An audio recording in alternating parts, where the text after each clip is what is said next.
morning, tribe. Welcome back to the Openly Occultic Book Club. We started reading the definitive book of human design, The Science of Differentiation, last time we were together. That book is written by Linda Bunnell and Ra Uruhu, and we read the introduction and the foreword first. Today we're going to start to dive into the book. We're starting at section 1, which will kind of lay the foundations of this new perspective, this human design. And as I said on the last video, if you're into astrology, you'll definitely love human design because human design is like astrology on steroids, no cap. So you'll definitely want to stick around to hear more about that. By the way, we had plenty of occultic books that we could have chose from to start out this book club. Books on magic, voodoo, the Kabbalah, tarot, all kind of esoteric philosophy books, all kind of occultic books. And as a reminder, the occult just means mysterious, if you will. Let's pull up the definition. Occult, of or relating to or dealing with supernatural or magical influences, agencies, or occurrences. Also, it's available, something that's occult is something that's only available to the initiate. Otherwise, it's a secret or it's mysterious, right? Beyond the realm of human comprehension, inscrutable. This is what the occult means. So, something that's kind of a secret, something that's hidden. We call ourselves openly occultic, and that's because we don't feel like we any of this stuff should be hidden. We don't think any of this should be secret. We think we're living in the age of Aquarius right now, right? And this internet is doing a great job for us because now all of us can talk about what we know, and that's great. Some people decide to use this internet for other things. Hey, no judgment. I enjoyed some of their content as well. Just chilling, watching movies, talking about certain things or having discussions about pop culture or, social topics. That's all fun too. But what we really love to do, what I've always loved to do, was read and learn about things that might be hidden from the general populace. You know what I mean? I've always been like a detective in so many ways.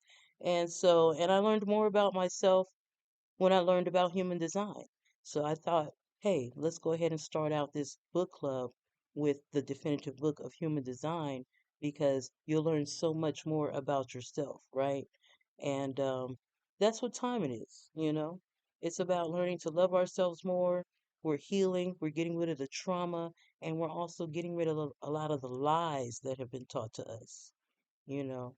So we want to do our part here to help do that, you know. So as I said, we had plenty of books we could have chosen from.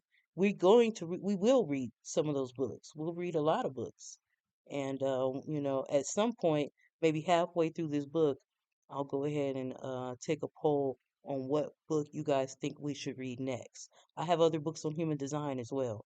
So we'll take a poll and say, hey, should we read something on the tarot now to learn about the energy and learn about what tarot is? Should we read um, a magic book to learn about, the energy behind it?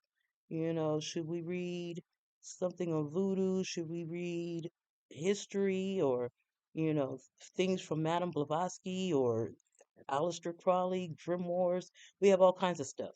Books on sigils, numerology, all kinds of things. So we'll take a poll at some point as we get halfway through this book on what book we should read next. So looking forward to that. Thank you so much for joining us today. I hope you stick around as we get enlightened on human design. So, with that being said, let's get started. All right, here we are back at section 1, the foundations of a revolutionary new perspective, human design from the beginning. And make sure you like, share, and subscribe. Don't forget, if you want a free PDF copy of this book, The Definitive Book of Human Design, you can leave me a comment here on the video, or you can email us at info@cedargroveherbs.com And from there, I will email you a copy of this book so you can read with us or you can have it for your own collection. Just make sure you leave a comment to let me know. And of course, you can meet us in the chat room at any time and we can discuss what we're reading in this book. That's what the chat room is for. The CGH chat rooms. I have the Openly Occultic Book Club there, as you know, and you just click and go in that chat room, and there we can discuss everything we read in our book club. Okay? All right, so let's get to it. Let's finish reading up section 1, see what's going on here. It says, two incidents occurred in the first months of 1987 while Ra Uruhu was living on Ibiza, a tiny Mediterranean island off the coast of Spain. The first was his encounter with the voice. In Encounter, a video recording of his reflections on the event, he talks candidly about the shocking experience which began late in the day of January 3rd, 1987. For 8 straight days and nights, a voice, as he called it, penetrated him. It revealed scientific information regarding the origins and workings of the universe and gave him the formula for the human design system. He emerged from this mystical experience with a new name, a different perspective on life, and a deeper understanding of the mechanics of the universe. Several years of formulating and experimenting with the information followed the encounter.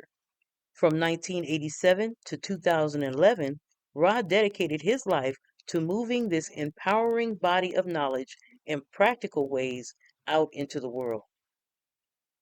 The second incident was an extraordinary cosmic event that was seen with the naked eye from a mountaintop observatory in Chile. It was a supernova, the death of a star, and a vast explosion of incredible intensity. With its dying breath, the star bombarded our planet with subatomic information, and for 14 minutes, everybody on Earth received 3 times as many neutrinos as normal. The impact or imprint of that event on human consciousness continues to unfold within and around us to this day. The human design system, the science of differentiation, is a new system of self knowledge that differs fundamentally from anything else that exists in the world, because it is the only one designed to directly address the transformation of 9-centered human beings. According to The Voice, 1781 marked a major evolutionary shift which forever impacted humanity's direction and momentum and innate capacity for self awareness. It was the shift from the mind directed and other directed 7-centered human being to our more sophisticated, inner directed 9-centered transitional forms. All of us alive today inhabit 9-centered forms. Interesting. And again, we have him saying a voice told him these things. It says the human design system synthesizes aspects of 2 types of science: the ancient observational systems of astrology, the Chinese I-Ching, the Hindu Brahmin chakras, and the tree of life from the Zohar Kabbalist tradition, and the contemporary disciplines of quantum mechanics, astronomy, genetics, and biochemistry. As a logical, empirical, and practical system, human design does not ask you to believe anything. It merely offers you the opportunity to explore and experiment with the mechanics of your nature and your evolving consciousness in order to find out for yourself exactly what works for you. Wow. Let's pause for a minute, let that sink in. We're being told that a voice sat down and dictated to Ra what to write down for 8 days and 8 nights, revealing scientific information regarding the origins and workings of the universe, and gave him the formula for human design. he goes on to tell us that this information synthesizes astrology, the Chinese I-Ching, the Hindu Brahmin chakras, and the tree of life from the Zohar Kabbalistic tradition. Interesting. So this is a merging of astrology, I Ching, chakras, and Kabbalist tree of life Zohar traditions. And I need to just, I want you guys to leave a comment. I'm going to make a comment and I want you guys to leave a comment. As I've been researching these past few decades, when we're talking about Hindu and when we're talking about the Chinese I Ching and astrology and Zohar or Tree of Life, first of all, starting with the Tree of Life, my research is showing that the Kabbalah was based off of the tarot, first of all. And then secondly, that this tarot was from Egypt or Kemet, if you will. And then when we start talking about Hindu Brahma, in my research, I'm researching Angkor Wat's and the Nagas in India, and Buddhism and things of that nature, right? Um, Again, these things sync up with Kemet and Egypt. Um, Same as the I Ching, same as astrology. Basically, to sum up what I'm saying, to leave the mystery out of it, I'm saying that all these things that he synthesized, he said the voice told him to synthesize, all these things are coming from one worldwide kingdom, which we are calling these days Tartaria, aka Kemet. It's a Cometian worldwide empire. Egypt was almost like the last place colonized or the last place set up as part of this kingdom. But I just wanted to throw that out there. Leave a comment. I don't want to get too deep into that, but leave a comment. Let me know if you hear me and if you understand what I'm talking about, if you even know what I'm talking about. I'm talking about Tartaria. I'm talking about a worldwide Egyptian kingdom or Cometian kingdom, if you will. And he's saying that this voice told him to synthesize all these things. And so I just find that interesting. I have my ideas on Ra and Freemasons and colonizers, if you will. We're not going to get all into it, but there is an agenda to hide this knowledge. Like we said, occult means secret or mysterious.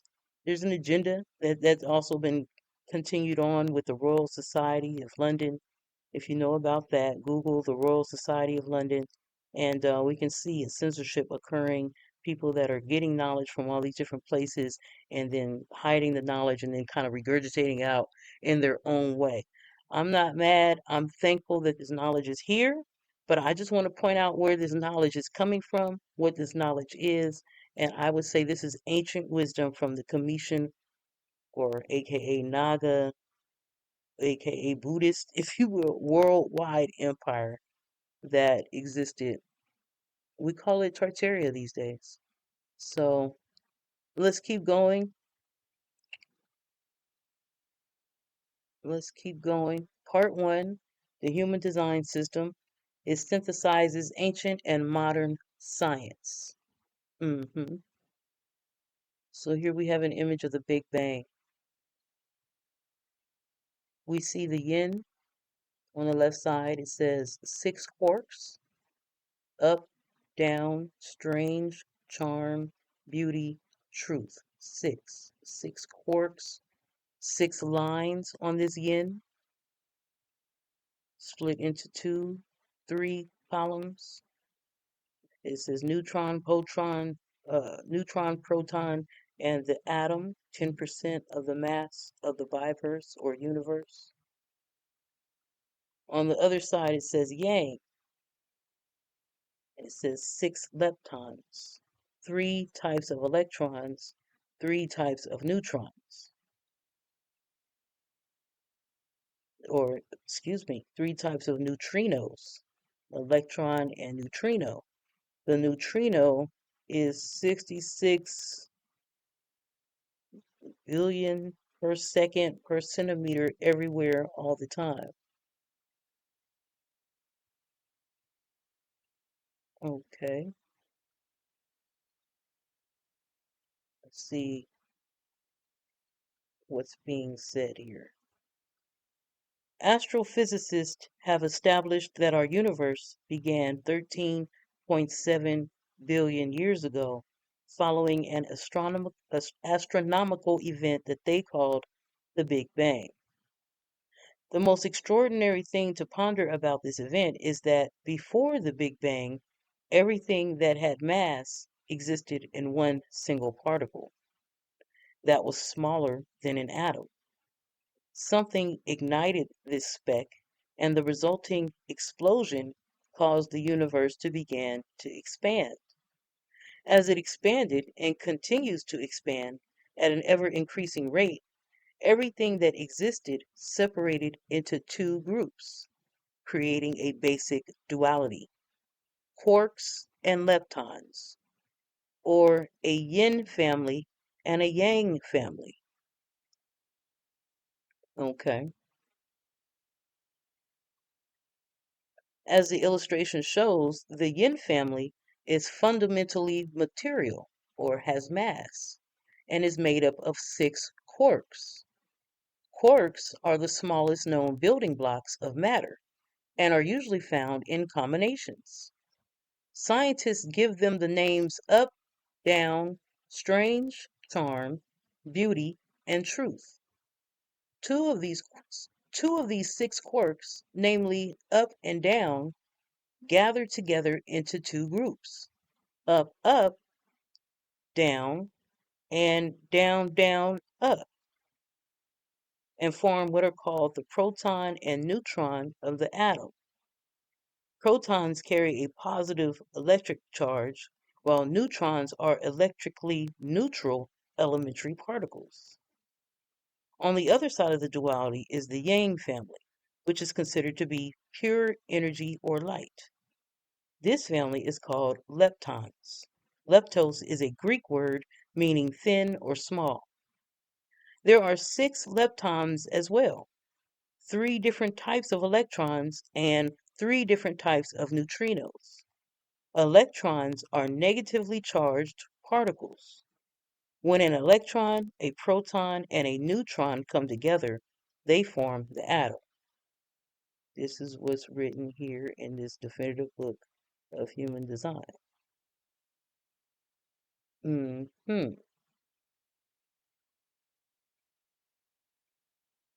Right. Okay. Leave your thoughts and comments if you can break this down, if you have a scientific mind, if you're more knowledgeable on some of these things. Hey, leave a comment, let us know. Teach us. Bring it out. Let us know. It says scientists say if we add everything together that we know is atomic, which is to say has mass, the stars, all the galaxies and superclusters, and everything else, including us, we'll discover that their sum represents less than 1/10 of the whole universe. The rest, or the space in between everything, is made up of such things as dark matter and dark energy. That brings us to the enigmatic neutrino.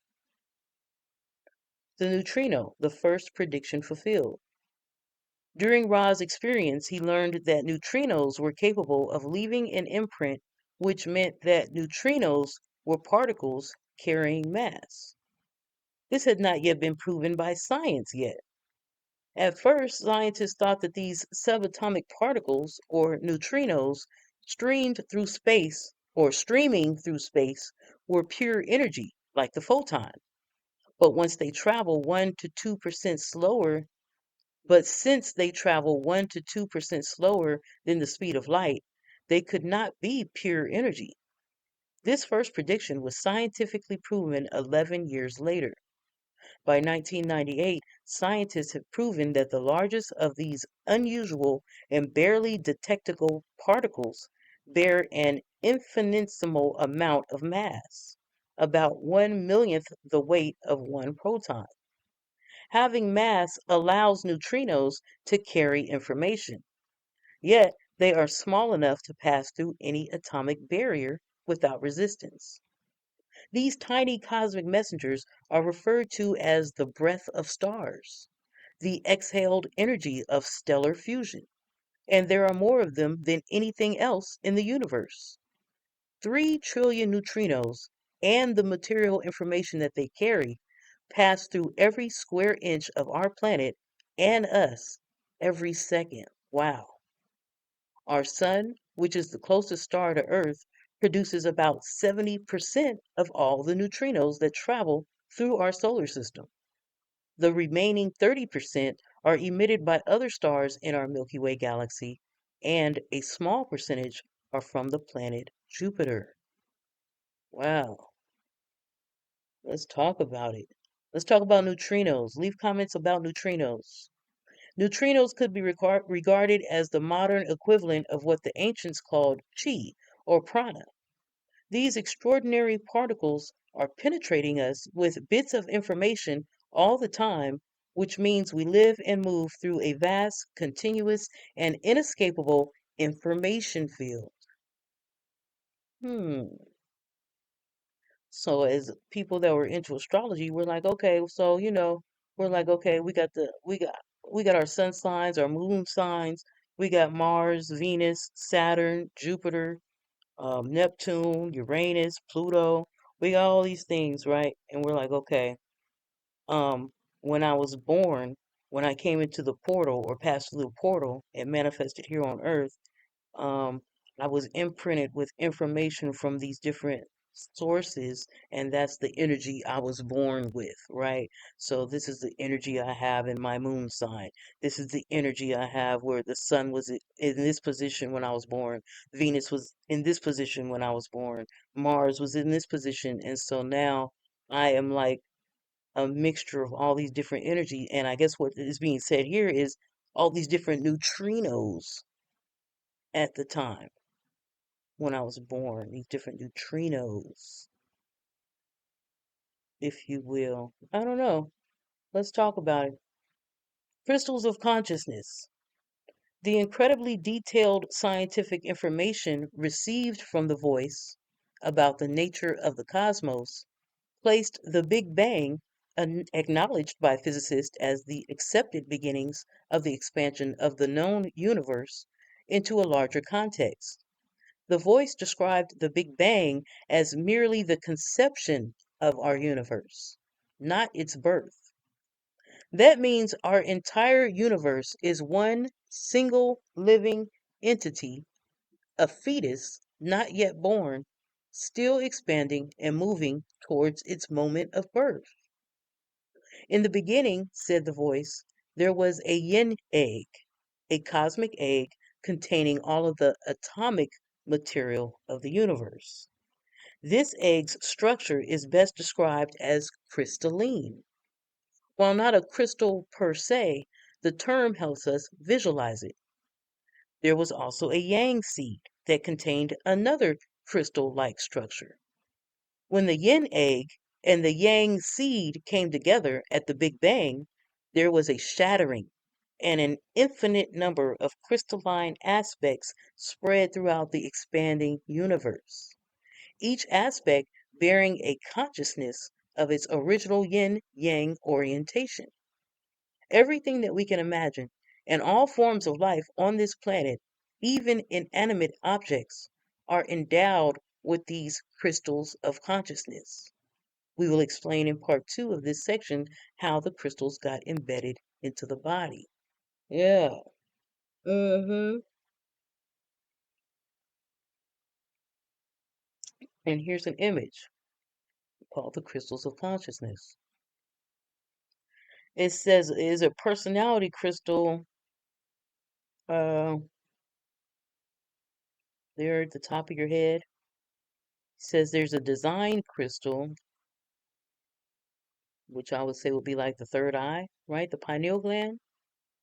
Because our pineal glands, drinking the fluoride is calcifying the pineal gland, but as we heal, particularly if you take Harataki, we have that for sale at cedargroveherbs.com. Harataki is called yogi food, and um it it it, it opens up your third eye.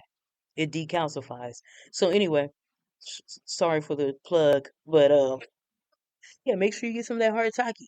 The design crystal will be like your third eye, your pineal, your pineal gland. And then it says magnetic monopole, the driver, direction in space, attraction, love, geometry. Interesting. Let's keep going. Yeah, personality crystal, the design crystal, and the magnetic monopole. Yeah. In a human being, the personality crystal of consciousness, an aspect of the original yang seed, sits above your head, just above the scalp, in the head center, at the top of the body graph. This personality crystal manifests what you identify with as yourself, or who you think you are, and is called the passenger or passenger consciousness. The design crystal of consciousness, an aspect of the original yin egg, is seated in the anja center between the eyebrows and manifests the biogenetics of your body or the physicality of the form. It is referred to as the vehicle or form consciousness. The relationship between these two crystals is likened to a backseat driver or the personality who rides in a vehicle or the design, operated and navigated by a third party, the driver. This is the driver is here, the magnetic monopole. Okay. Personality is the passenger who rides in a vehicle, the vehicle being the design. Is it saying like your pineal gland, this design crystal in your pineal gland is what gives instruction to form your body the way it is? That's why you look the way you look. You know what I'm saying? Is that what he's saying? Right. Okay. Okay. And all of that, the vehicle, the backseat driver is the personality. The vehicle is the design. And all of this is being operated by a third party, which is the magnetic monopole, the driver. Cool. Okay. The magnetic monopole, the second prediction fulfilled. The driver of the vehicle, the magnetic monopole, is the third key component described by the voice.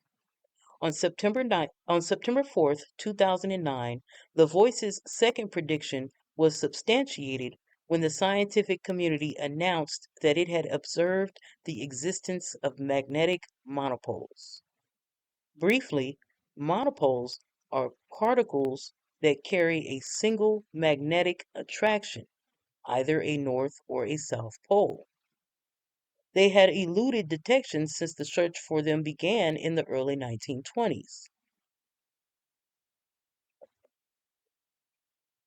According to the Voice, our magnetic monopole is located in the sternum area, known as the G center, and has two different functions.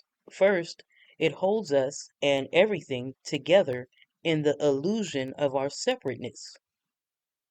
As a monopole, or a magnet that only attracts, it holds the personality crystal and the design crystal together in a relationship, much like a marriage holds two people together in a mystical union.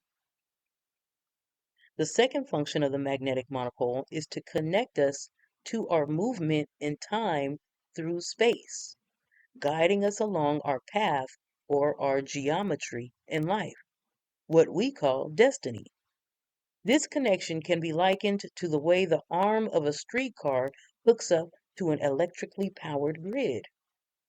All life forms are endowed with a magnetic monopole.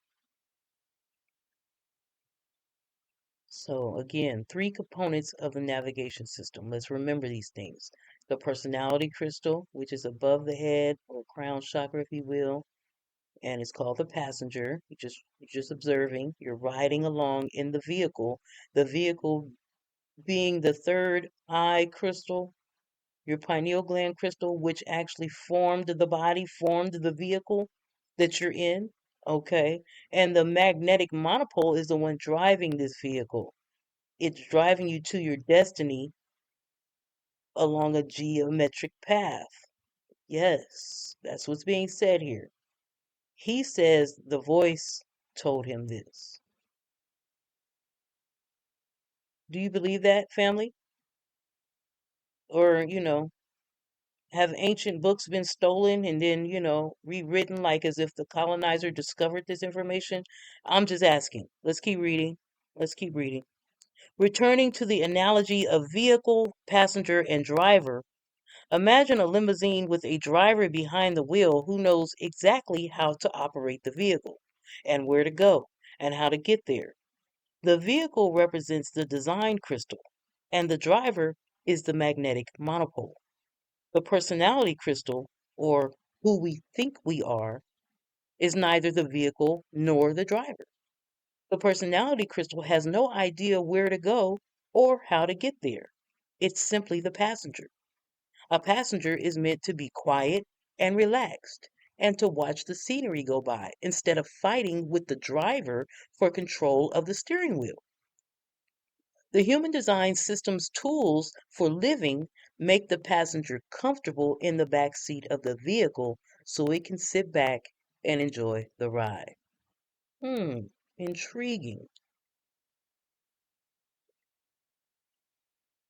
Okay, the transition from seven-centered to nine-centered beings. Let's talk about that.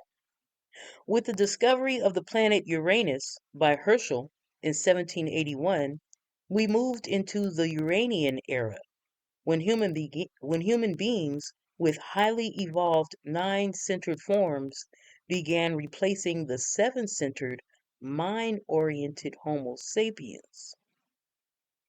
By the late 1800s, the process was complete, making all of us alive today nine-centered beings, or Homo sapien in transitus, a term coined by Ra Uru Hu to distinguish nine-centered beings, which are an interregnum species from Homo sapiens and the new, more highly evolved forms that are coming in 2027.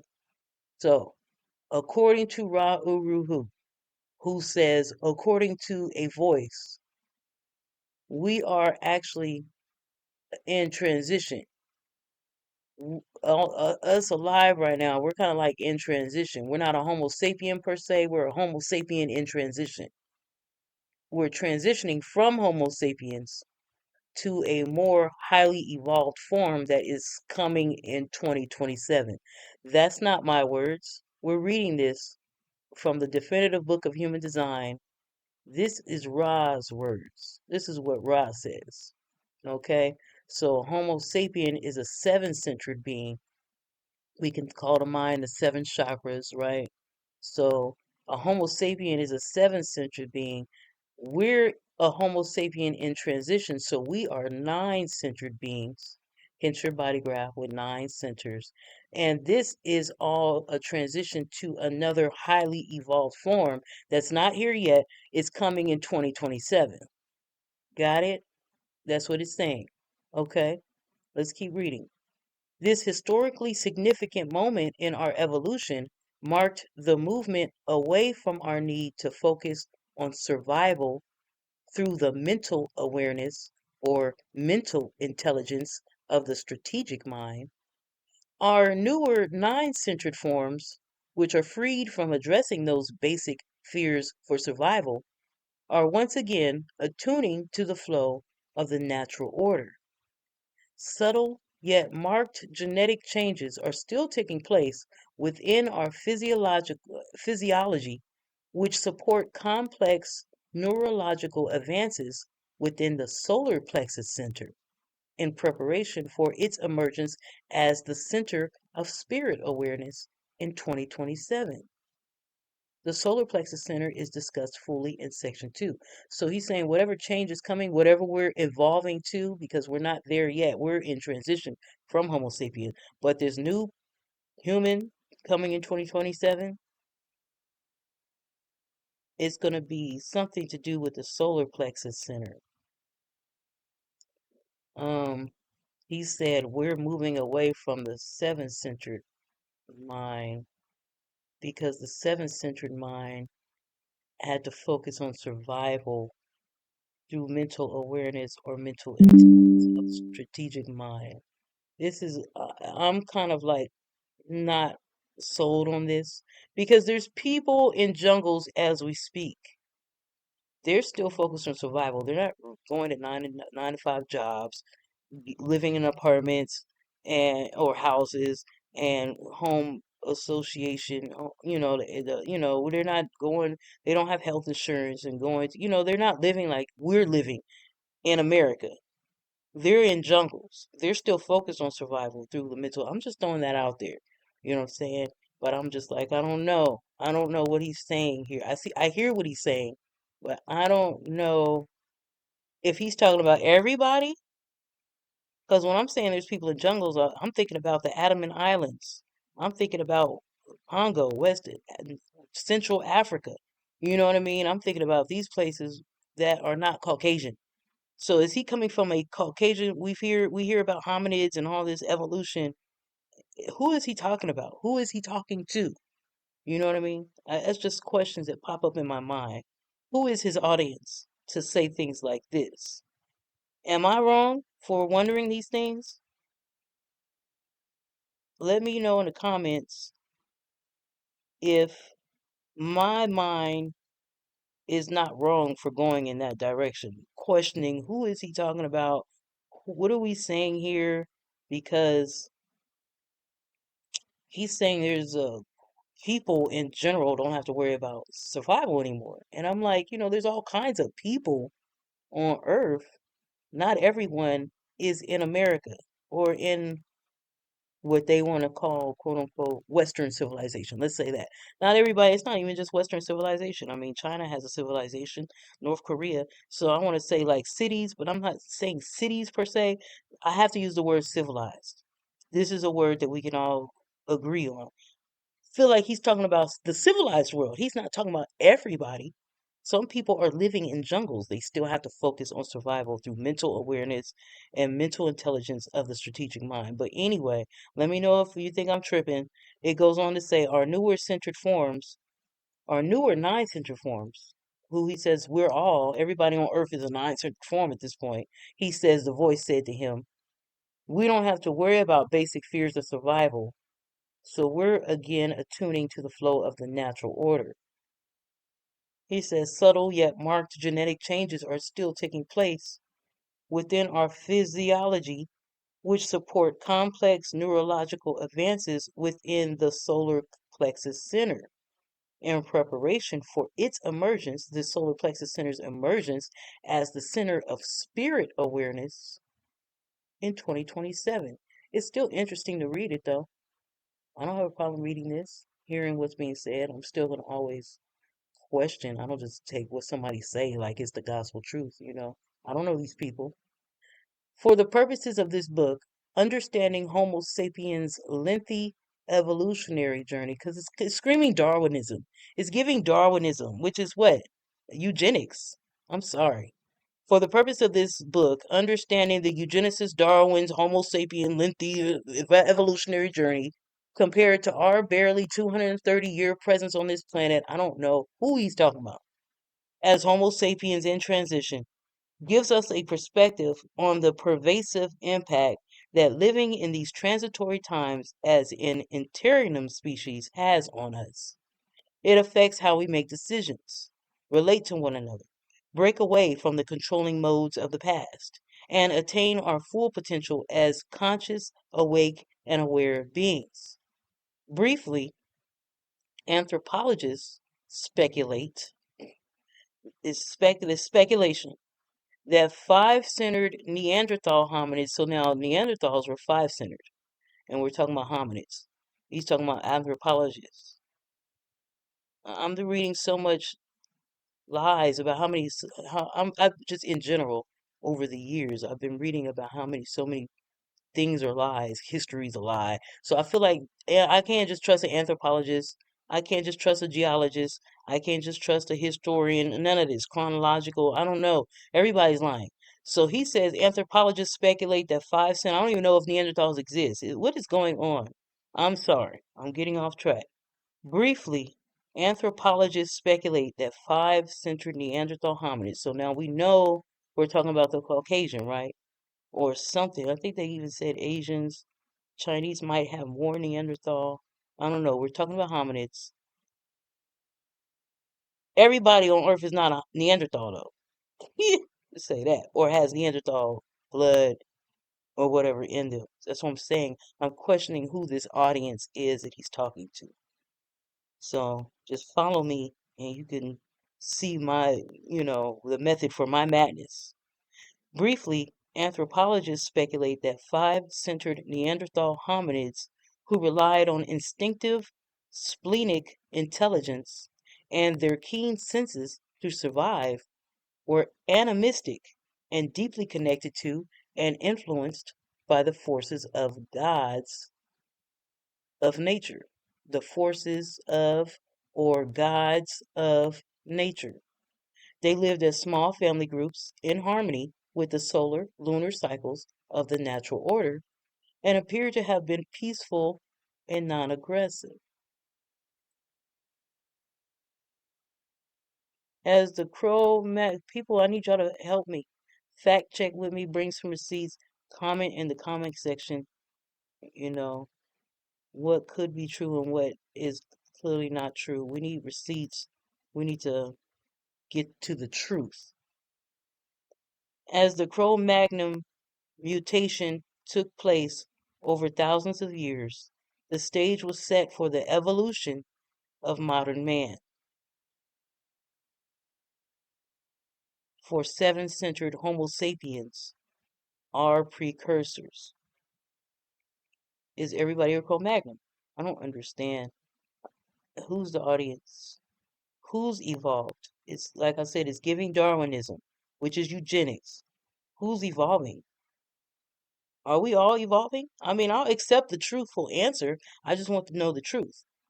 Their progress was greatly enhanced beginning 85,000 years ago when the larynx mutated, increasing space in the cranium for neurological advances in the neocortex and visual cortex, which further delineated the characteristic raised foreheads and binocular vision common to our species. Who? Existential, instinctual, or instantaneous splenic awareness was soon overshadowed by mental awareness or intelligence that was given expression through the voice.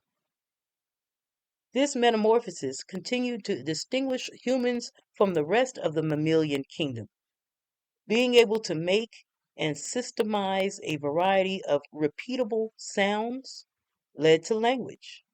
Communication led to cooperation, and the unique ability to share intelligence, which then led to specialization and organization into villages and fiefdoms. All of these evolving traits ensured new levels of personal and group mastery as part of Homo sapiens' thriving existence. With Cro Magnon man, the emphasis shifted from survival of the form and living attuned to the natural flow to focusing on and revering the powers of the strategic mind that dominated the natural flow. This is how Homo sapiens made it to the top of the food chain. Shrewd and inventive strategic thinking replaced fears for survival with strategies formulated to control the environment and eventually the people in it. As a species, Homo sapiens were conditioned to look to forces beyond themselves for authority, such as gods, priests, and kings, to guide, rescue, and support them, as well as to justify their often aggressive conquests. Yeah, we hear a lot about the gods, priests, and kings, and presidents. right? We hear a lot about these. Homo sapiens were conditioned to look to forces beyond themselves, look outside themselves for authority. Gods, priests, kings. They were looking to these people to guide and rescue and support them, rescue, save them. Well, we're in the age of Aquarius. A lot of us are of the understanding that we need to save ourselves. We're taking our authority back, if you will. Okay. By 1781, the remarkable strategic mind had succeeded in taking the seven-centered form to its zenith of human potential. Enter the nine-centered Homo sapiens in transition. The seven-centered Homo sapiens had a shorter life expectancy, marked by the Saturnian cycle. Our new nine-centered forms or bodies have an 84-year life expectancy, marked by the Uranian cycle. We need to live longer in order to process and integrate increasing amounts of information and to develop technologies that will be needed in the future.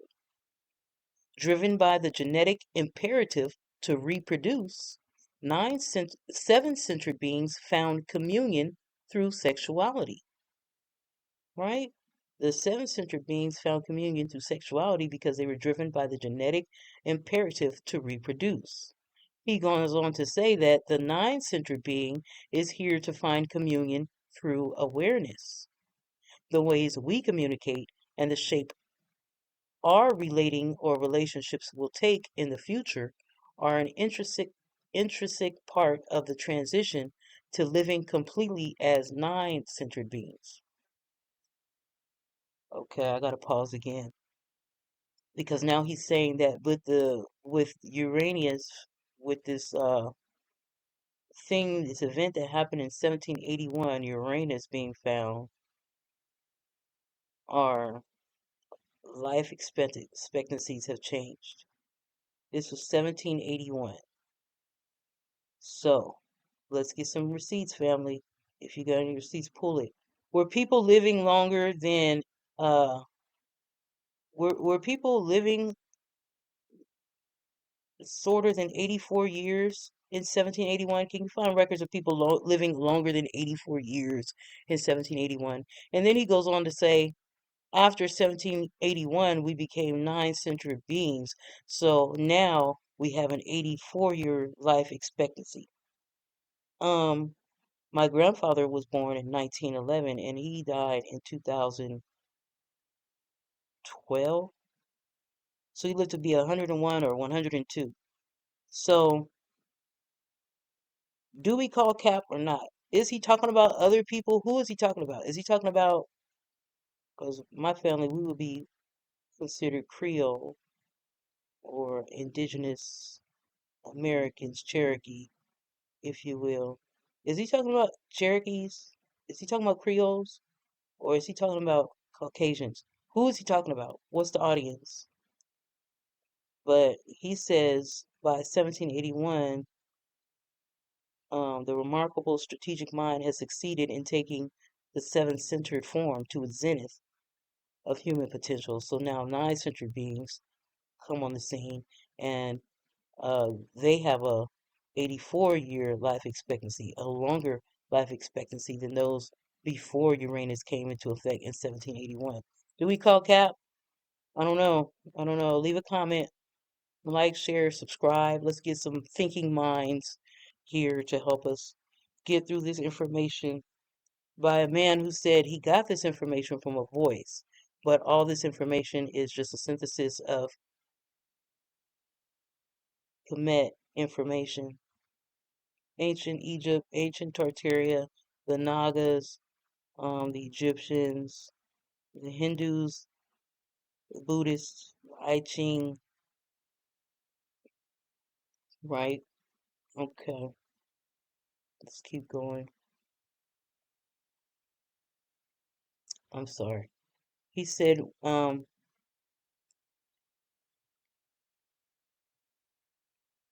1987, as the entire planet was flooded with the potential for heightened awareness, The stage was already set, and the tension elevated between our body's consciousness and our mind's domination. The moment was ripe for the human design system and its effective and practical way of addressing this dilemma. The bottom line is that our now highly evolved nine-centered forms, our vehicles, are designed to guide us through life decision by decision, are designed to guide us through life decision by decision. We no longer need to look to an outer authority through our mind for direction. This is a huge blow to the strategic mind in its determination to retain its former control of our decision-making process.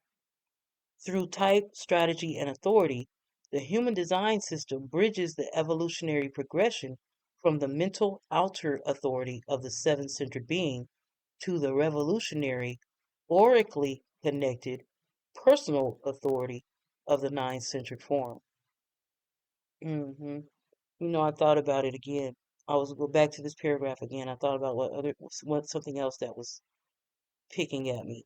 He said we need to live longer now in order to process and integrate increasing amounts of information and to develop technologies that will be needed in the future. And yet, in my research, I hope a lot of you guys are seeing this as well. We clearly had ancient science. We clearly had ancient technology. This is why we're saying Tartaria. They have free energy buildings, right? A lot of this technology we have now is just back engineering technology that had already been found.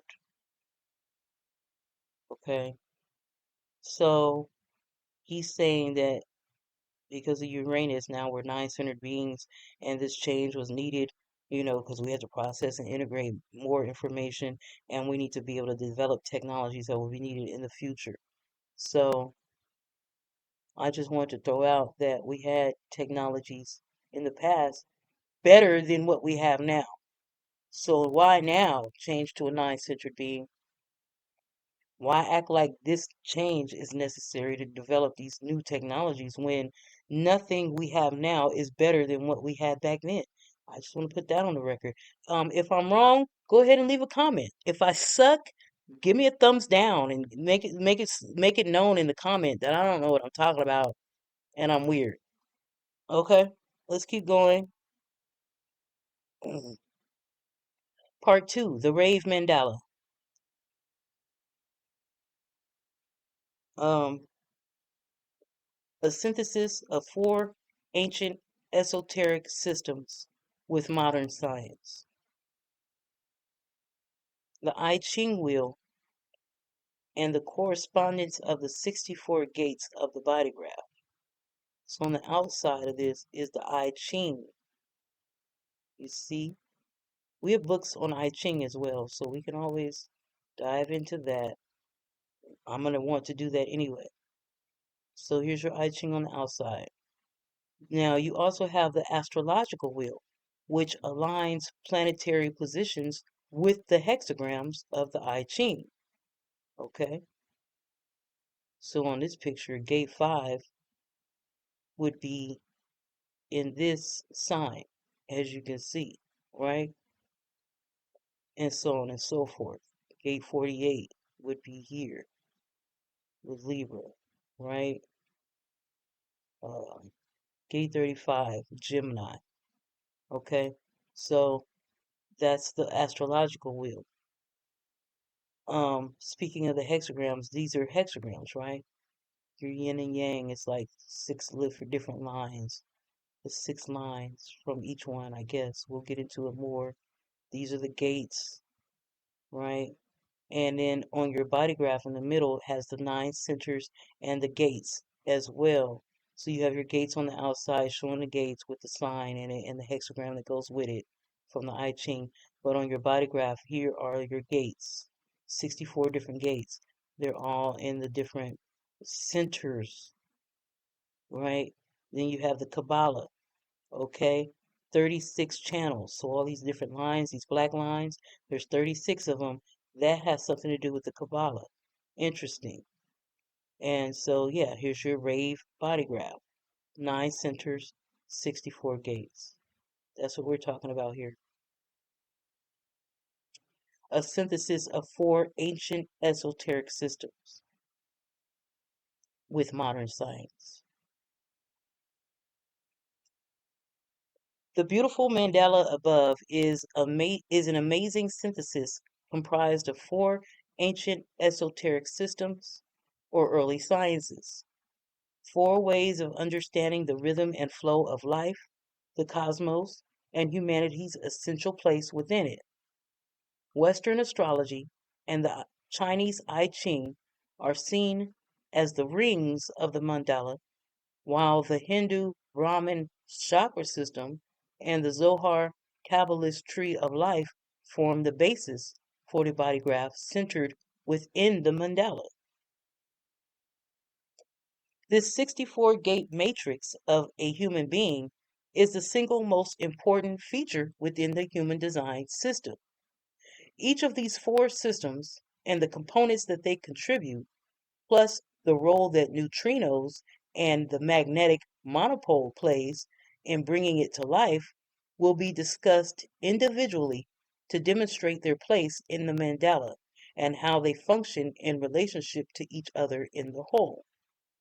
Together, they form the basis of a new, multifaceted, and deeply complex system, providing a comprehensive means of understanding the mystery of life and the mechanics of the universe. The human design system. The synergy of this whole makes it much greater than the sum of its many parts. Human design is a mirror of our age of globalization and synthesis. There lurks real danger in clinging to relative absolutes, as this is the force that continues to condition us away from accepting our oneness. Human design is not about seeing or accepting that there is one specific way. The way is all ways. Synthesis embraces all of the collective wisdom of these cultures and their systems, and it does not dismiss or lessen the value of the knowledge and wisdom derived from these earlier systems. It makes them all together into their global body, into their proper place where each contribution can be properly recognized and honored. Each culture, in its evolution, has explored and discovered aspects of the truth. The synthesis of these diverse aspects creates a complete body of knowledge, and, as demonstrated by the law of mathematics, the whole is greater than the sum of its parts. Ra Uru Hu. So, see, this is great. I appreciate that. He's saying these are all different cultures. I'm saying this is one culture. It's a worldwide kingdom. It's one Cometian culture.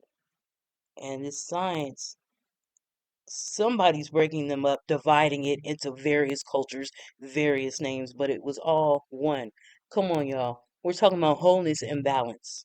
Wholeness. Somebody divided all these different cultures and stripped them of their name, giving them all kinds of different names, like they're all different types of cultures and different people, different kingdoms. Whereas when I'm saying it was all one culture, and I know he knows because he took on an Egyptian name. Mic drop. So let's move on. Astrology, the inner ring of the mandala. Speaking of astrology, my sun sign is in Gemini, my moon sign is in Virgo, and my rising sign is Leo. My Venus is also in Gemini, and I have a stellium of Virgo. I have my Mars in Virgo, my Saturn is in Virgo. Like I said, my moon is in Virgo, and my Jupiter is in Virgo. So I want to put that on the record. I read fast. My mind is thinking fast. I got a lot of Mercury influence. I have a lot of Mercury, just really fast. I move fast. My mind is fast. And I'm practicing and working on slowing down when I read. As you can see, I'm still stumbling over words. I'm starting the next sentence while I'm reading the previous sentence. I'm moving real fast. So I wanted to let you know my big three. I wanted to let you know what kind of energy I'm working with so you can understand um, why I am the way I am. I'm moving fast. I'm moving too fast. I'm trying to slow down a little bit. So, okay, astrology, the inner ring of the mandala. And isn't it interesting? We hear all about the Mandela effect, and here we have this philosophy, and it's called the Mandela. The mandala, it has the mandala on it. Okay. The inner ring of the mandala represents astrology's contribution to the synthesis.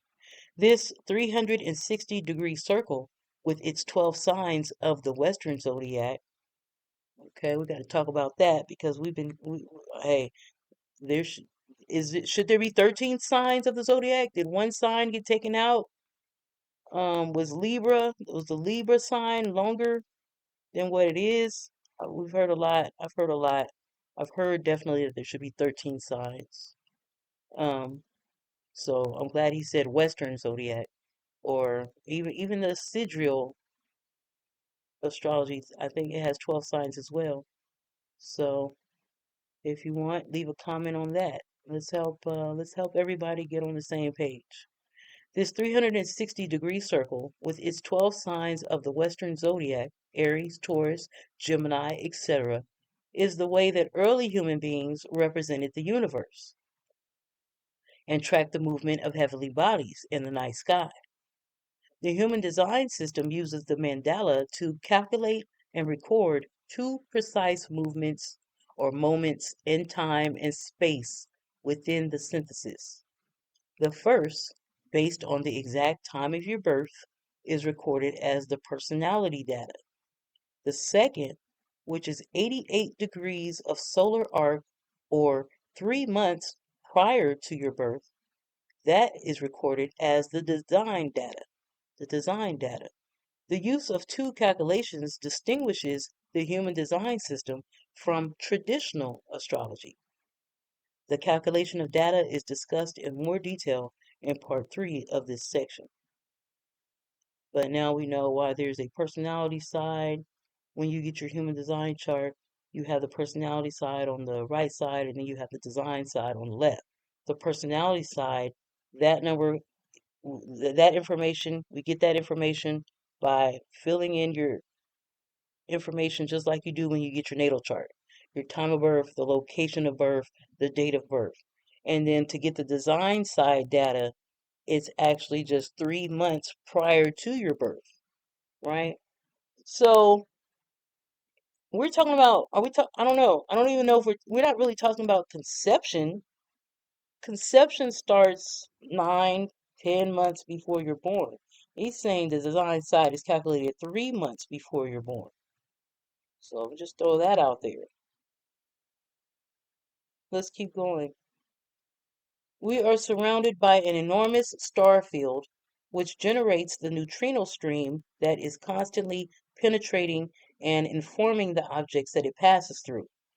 A kind of communication occurs during the encounter when the neutrino's infinitesimal mass interacts with or rubs against the object on its way through.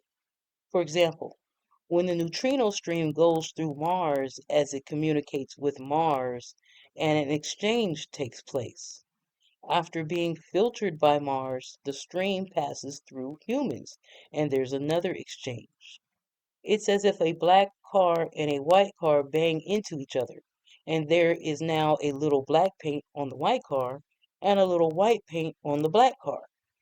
Each car is altered by the encounter, just as we are altered by this neutrino interaction. In this way, each planet contributes its essence to the way that we are imprinted with the neutrino stream. Even though we all exist in the same neutrino program, the unique way that we manifest that program is determined by the precise moment of our birth and the two calculations discussed above. Nice. The I-Ching, the outer ring of the mandala. The information contained in the human design mandala is extraordinary, and its symmetries are beautiful. The hexagrams around the wheel have an association directly aligned with our genetic code, the codon. the way in which the amino acid codon infrastructure of a human being operates is through specific imprints. If you go down into the nucleus, within the construct of the cell itself, down into its DNA, you find that everything is there, all the fundamental components of a human being. This is true whether it's a blood cell or a muscle cell. So here's your DNA.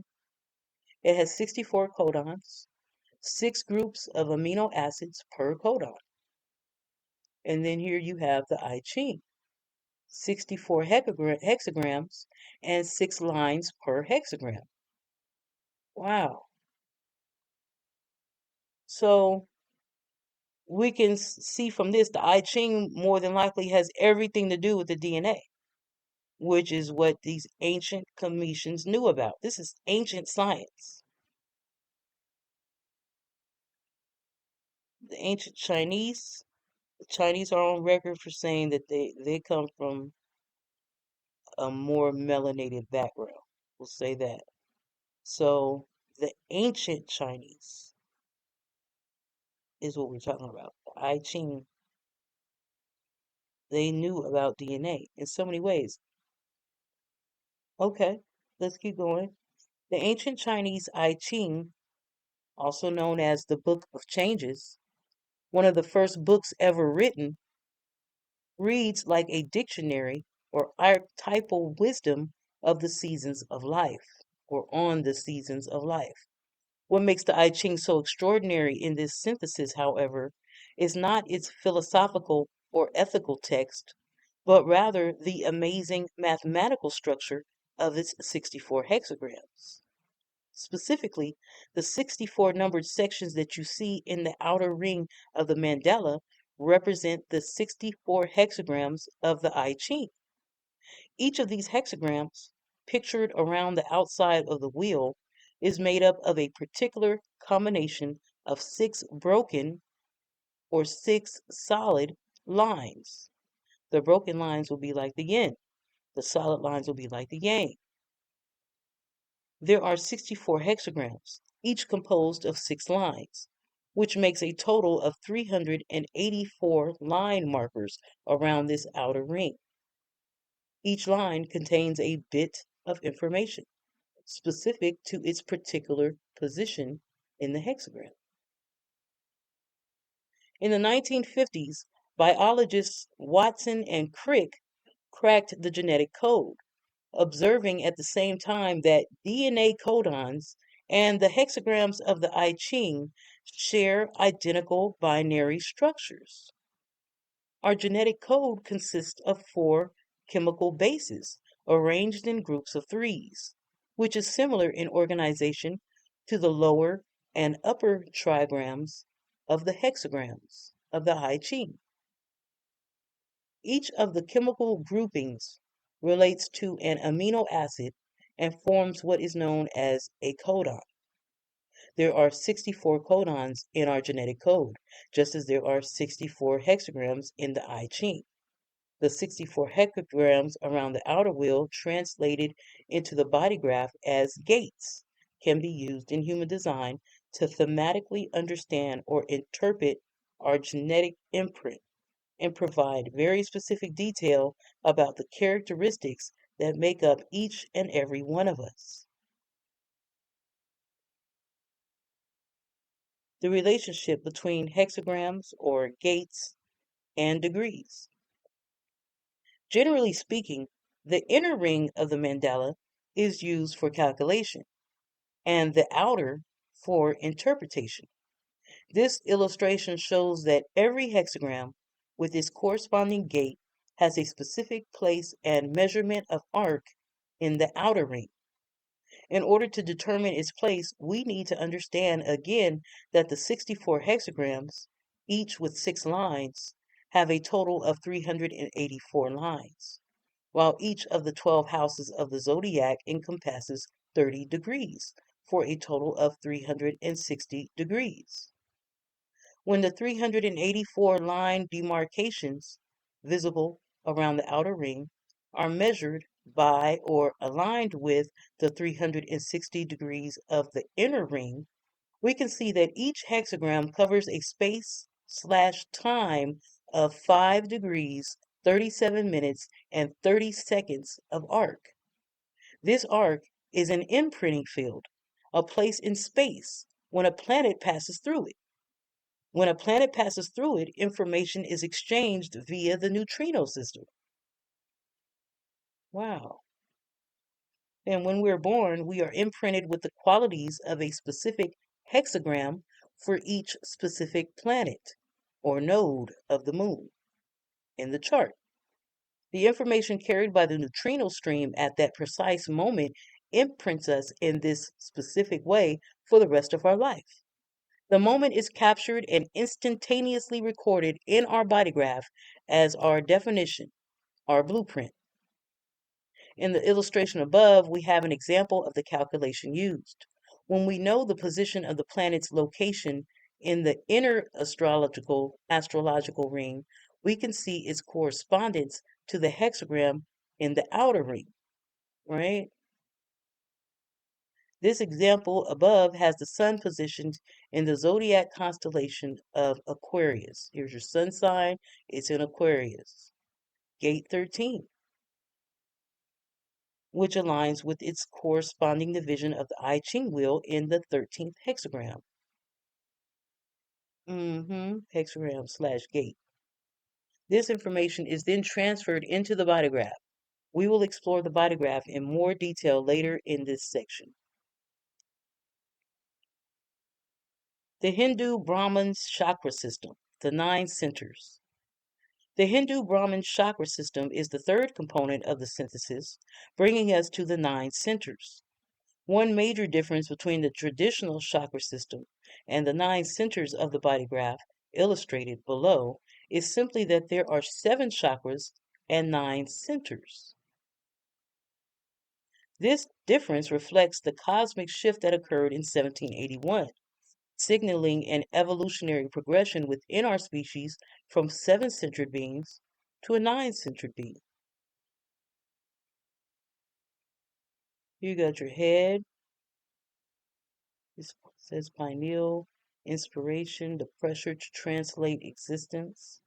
Your anja, the anterior and posterior pituitary, the mind, cogitating, and the process of mental awareness over time. You have your throat, the thyroid, the parathyroid, metabolism, manifestation, expression. You have your G center, the liver, self, the locator, sense of direction, and love. You have your heart, thymus, stomach, gall, will, and commitment. You have the spleen over here on the left side, which is the lymphatic system, immunity, intuition, and the process of physical awareness in the now. You have the sacral, which is over the ovaries and testes, fertility and sexual energy, the power to sustain activity.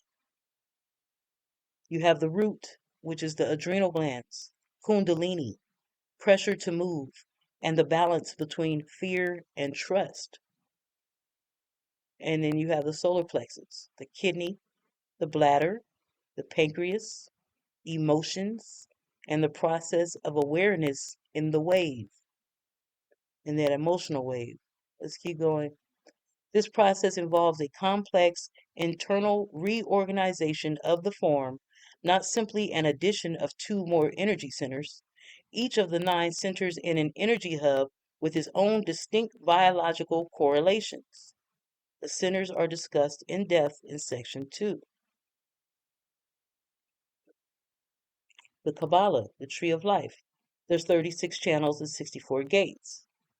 The Tree of Life from the Zohar Kabbalistic tradition is the 4th component of the synthesis. It makes its contribution as the pathways energetically connecting the centers through the gates. These pathways, called channels, create a living circuitry that unifies the body graph and directs the flow of energy within it, as you can see in the illustration below on the left. At either end of each channel, where the channel opens into a center, right? There's 9 centers. At each end of the channel, where the channel opens into a center, you'll see a number indicating a particular gate. As you can see down here, 2 gates are circled. The gates are in a center or in 2 different centers, the channel in the middle connecting these 2 centers together through these specific gates. 41 gate in the roof is connected through this channel to the 30th gate in the solar plexus, right? Okay. So the 64 gates correlate to the 64 hexagrams of the outer ring of the mandala, allowing us to transfer the information from the hexagrams directly into the body graph. Single gates are the way that energy enters and exits a center. They are open to meeting the energy at the other end of the pathway. It takes definition in both gates at opposite ends of the pathway to complete or define a channel.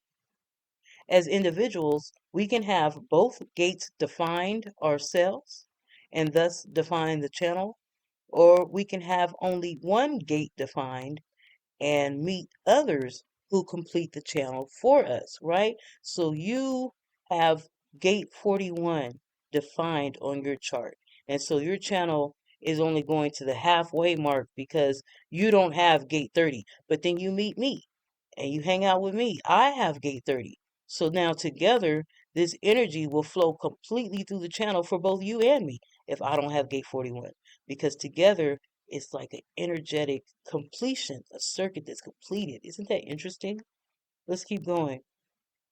So, an example, when a person has a gate at one end of the channel, they are attracted to a person who has the gate at the other end of the channel. Their coming together completes or energetically connects them through the newly completed channel. This third dynamic in their lives is experienced as an electromagnetic connection. It feels like a spark of attraction. This is one of the many ways in which we are designed to meet and interact with other people in our life. Basically, the channels connect the energies of 2 different centers, thus generating something new, described as a quantum. Each channel has its own characteristics and keynote, but remains a flexible or dynamic quantum of energy of the 2 gates, 12 lines, and 2 centers that it brings together. Defined or colored in channels become a dominant feature in a person's lives. And we call this definition your life force. This is discussed in more detail in part 3 of this section, as well as in full detail in section 6.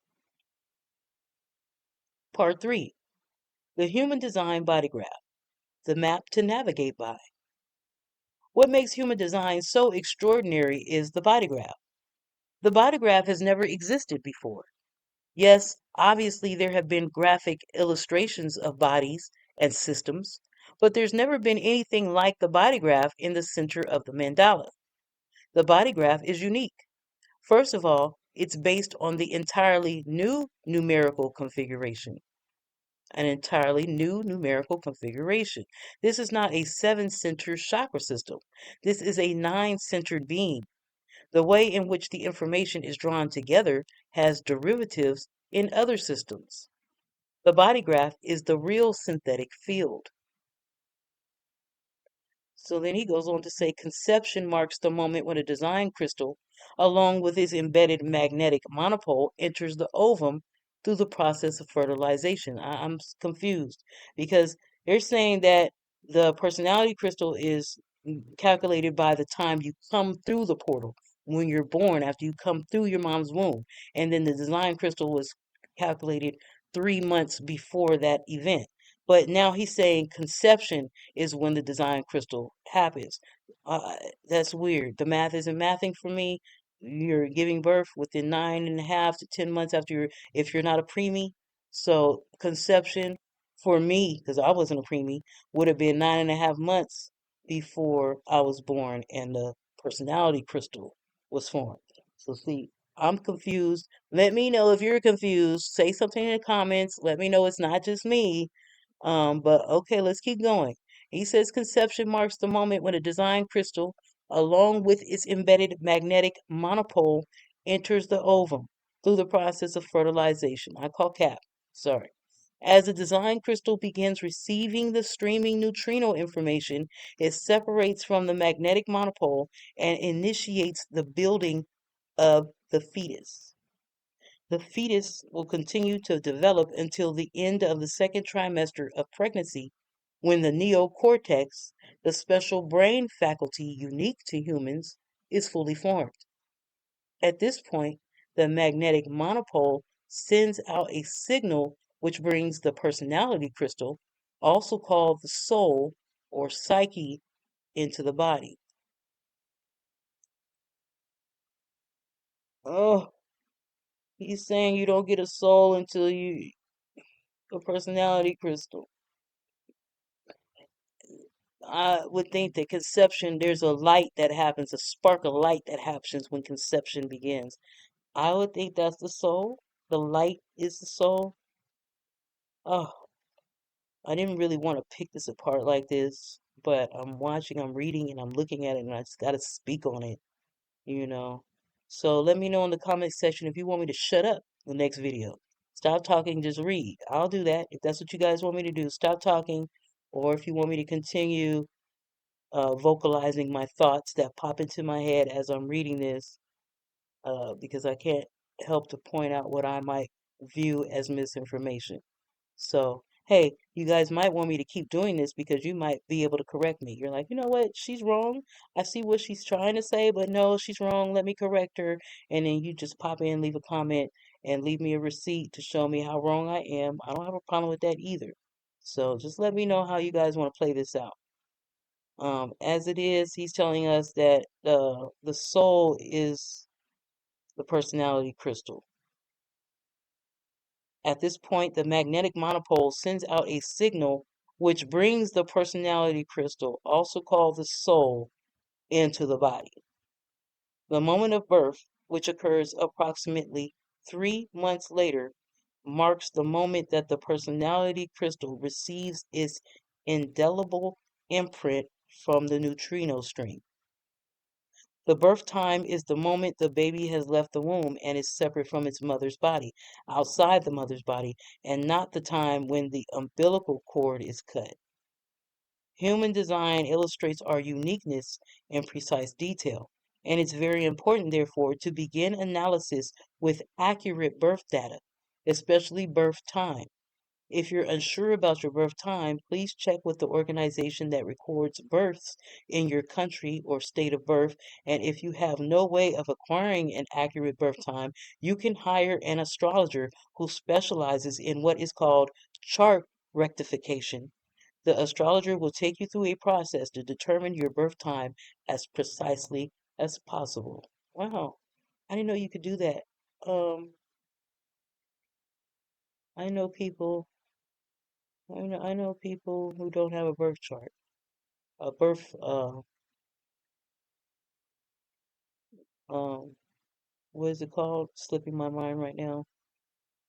A birth certificate. They don't know what time they were born, just the day. So they said astrology can help you with that. Cool. All right, the body graph. Two calculations are needed to generate a body graph. We begin with the date, place, and exact time of each person's birth to establish the personality or natal calculation.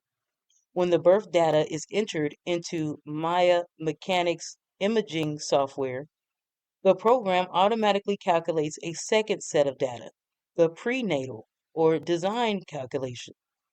The natal or personality calculation, which is here on the left side in the black column, is based on the moment of birth.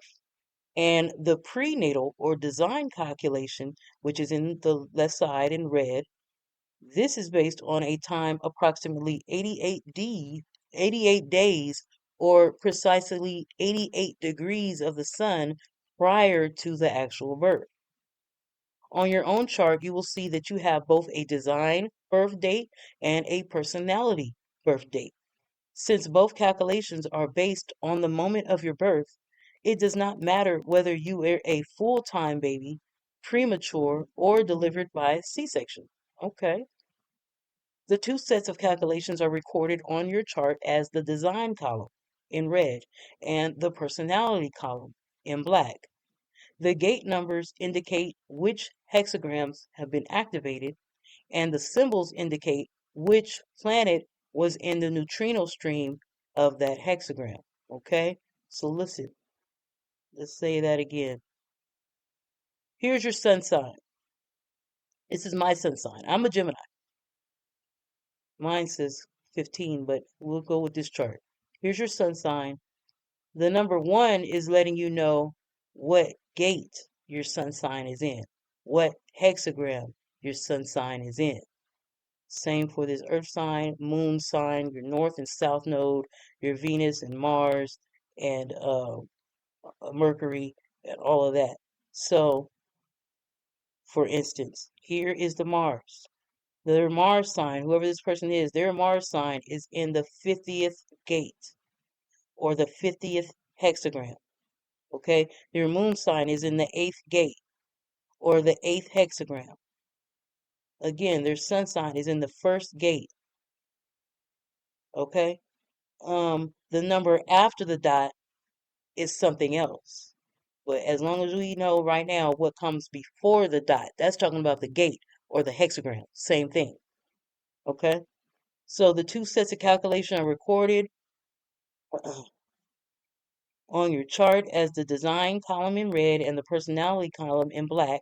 The gate numbers indicate which hexagrams have been activated, and the symbols indicate which planet was in the neutrino stream of that hexagram or gate. The gate numbers are also recorded in the centers within the body graph, right? So that gate 1 for their sun sign is in the body graph. Here's gate 1 right here. It's in the G center. Gate 1, along with these other gates. Okay? So, the gate numbers are also recorded in the centers within the body graph. In the charts on the opposite page that separate the design from the personality, you can see where the design gates and personality gates are located. In the third chart, you see how they appear when they're combined in the body graph. The location of the gates in the body graph do not change. They are always in the same place for everyone. What does change is which specific gates are activated by the planets at the moment of each calculation. Okay? The significance of the red and black. The personality and design can be viewed as separate charts. The red and black sets of information are both part of your design, but represent aspects that are accessed differently by you. The personality information in black is what you have conscious access to. You know these things about yourself, and you can work with this information. This is who you think you are, the you with whom you identify. Having this conscious access is like sitting on a hill overlooking a highway. You can see the road, the traffic on the road, the direction they're going, and you can wave at the people as they go by. In other words, you are a fully participating observer. The design information in red on that left-hand side is one of the most important advances introduced by the human design system. It shows you the nature of your unconscious, what's going on below your level of consciousness. It also represents your genetic inheritance or your bloodline as a theme from your mother and father and your grandparents. Excuse me.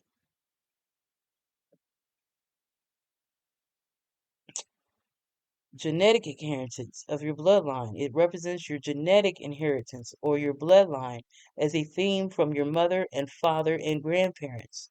You cannot consciously access the information on your design side. It's like looking at a tunnel. You have no idea what's going on inside the tunnel because you can't see the objects or which way they are moving. There's nothing you can do but wait and see what emerges. In other words, What comes out of your mouth can be much of a surprise to you as it is to others. Even though with age, experience, and the proper reflection, you learn to know the unconscious part of yourself, it's important to remember that you can never control it. Gates and or channels that are colored with red and black stripes on a chart indicate that there are multiple planetary activations in that gate or channel in both your personality and design side. These activations function both consciously and unconsciously in your experience of life. So, what are we saying here? We're saying, okay, here's your design side or your personality side here, right? So, showing you all the stuff that you are consciously aware of about yourself. And it's all in black here. But here, this is your design side. These are the things you're not consciously aware about yourself. It's in your blood, it's in your DNA. You can't stop it, you can't do control it, you really can't do nothing about it. It is what it is. It's who you are genetically in your DNA. And these are the different gates, the different channels and gates. This is the way the energy is flowing. These are the different gates that you have on your design side. That's why it's red. The channel is red. Over here, the channel is black, letting you know this is coming from the personality side. This one's red, letting you know this is coming from the design side. But sometimes you'll see on your chart, you'll have a mixture of both in a certain channel. This is black and red. These up here, this is black and red on half of it. Black and red on this half, black on this half.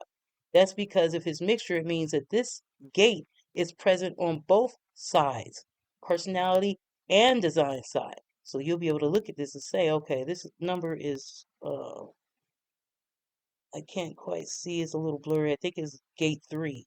So this person will have gate 3 on their personality side and on their design side. If that is in fact the number 3, might be number 8. I don't know. But they will have it on both sides. They will have it on this side, gate 8 or whatever gate that is, and they have it on this side as well. Right? Or something. Okay. The juxtaposition of your personality and design on either side of a body graph, as in the illustration above, can be revealing. The personality is who you think you are. The design is how you are genetically programmed to move through time and space. These two completely different aspects merge into the body graph and are held together by the magnetic monopole as an integrated field, a mystical union. It can also be likened to a forced marriage because the two aren't naturally compatible. The personality thinks it's in charge of the life, while in fact it's the design and the magnetic monopole that actually are. Most of the conflicts that arise and the resistance you meet in life stem from the personality trying to manage your life rather than assuming its proper role, which is to sit in the back seat and enjoy the ride. The personality is not aware of the design's existence, which is why consciously knowing how to access your form's intelligence through your strategy and authority is so important and a major focus on this book. When the personality passenger is surrendered to its strategy and authority, the personality and design can live in harmony, in union, as they individually perform their intended roles. This is when you find your path and when the foundation for all love emerges, the love of self. Without self love inside, there is no love for others. With self love inside, you will know who is right for you on the outside.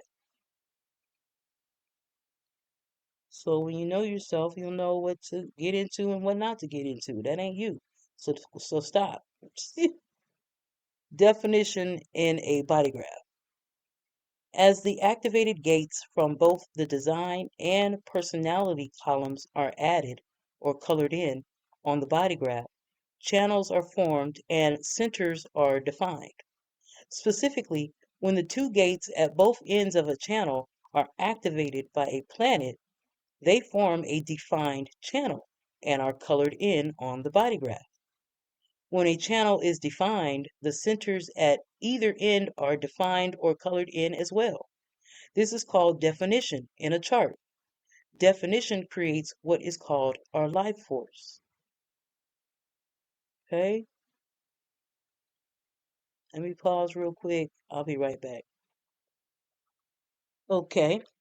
For example, definition is created in this chart when gates 11 and 56 define the channel of curiosity, which is channel 1156, which in turn defines the anja or ajna and throat centers.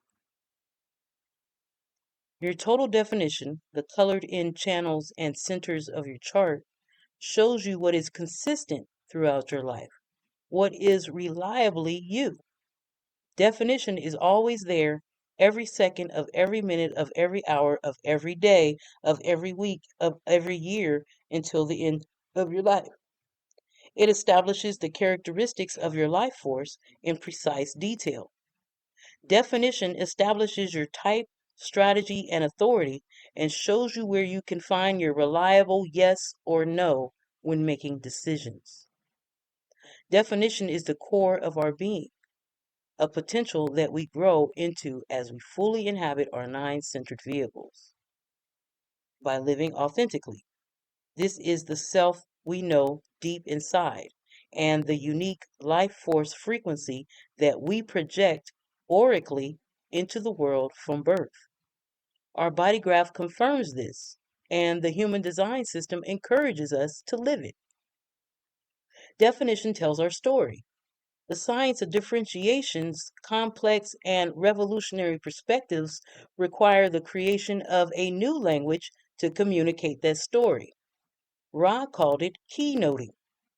Keynotes form a living, symbolic language, the language of human design. They are a means by which a great deal of information is referenced or compressed into a single word or phrase. Almost every aspect of the system has its own keynote associated with it into like a mantra.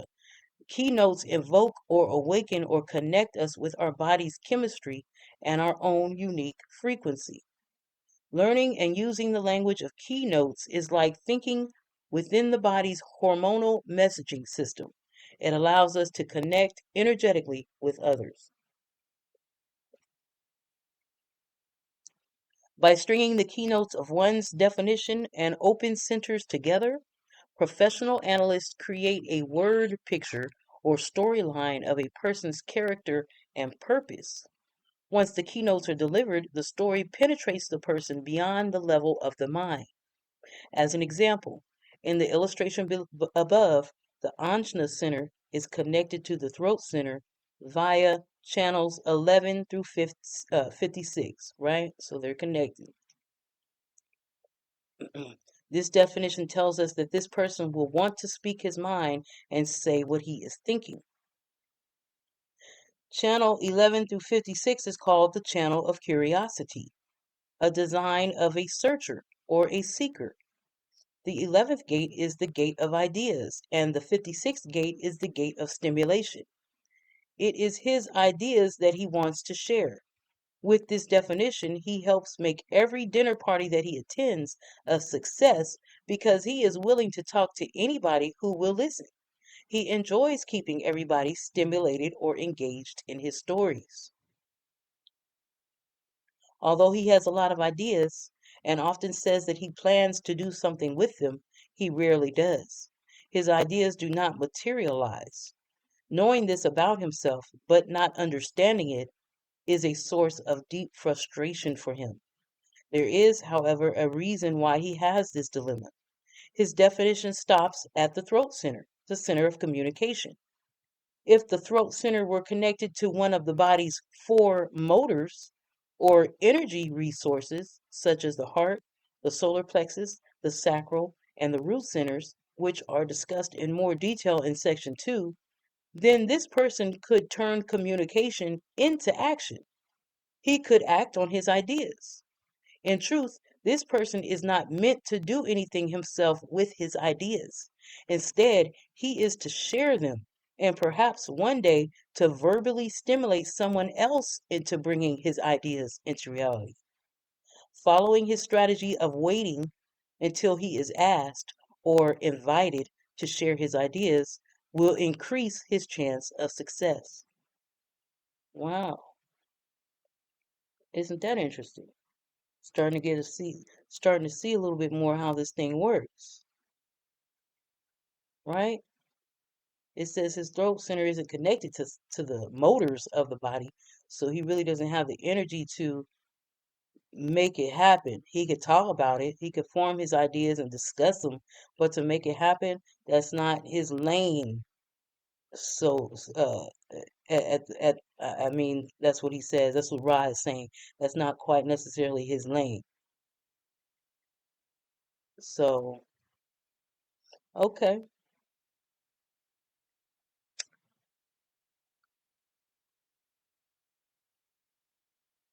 Defined and undefined form a binary. Nature and nurture are senders and are receivers. When you're looking at different activations in a chart, you are looking at the unique imprint of a person. We have receptors to everything. Everything that is white in the design is a receptor. The imprint is what makes you different. It isn't what makes you the same. What makes us the same is the whole map in its entirety. What makes us different is our individual imprint.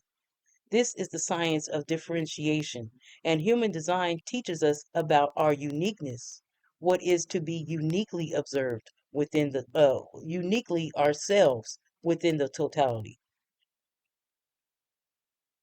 Definition is a fixed and dependable part of us that is to be embraced, expressed, and lived.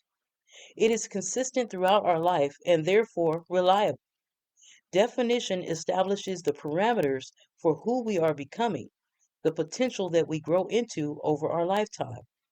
That which is not defined in our chart remains white or undefined. These parts are neither empty nor broken. So let me scroll back up. This colored part is defined. The ones that are empty, they're not defined.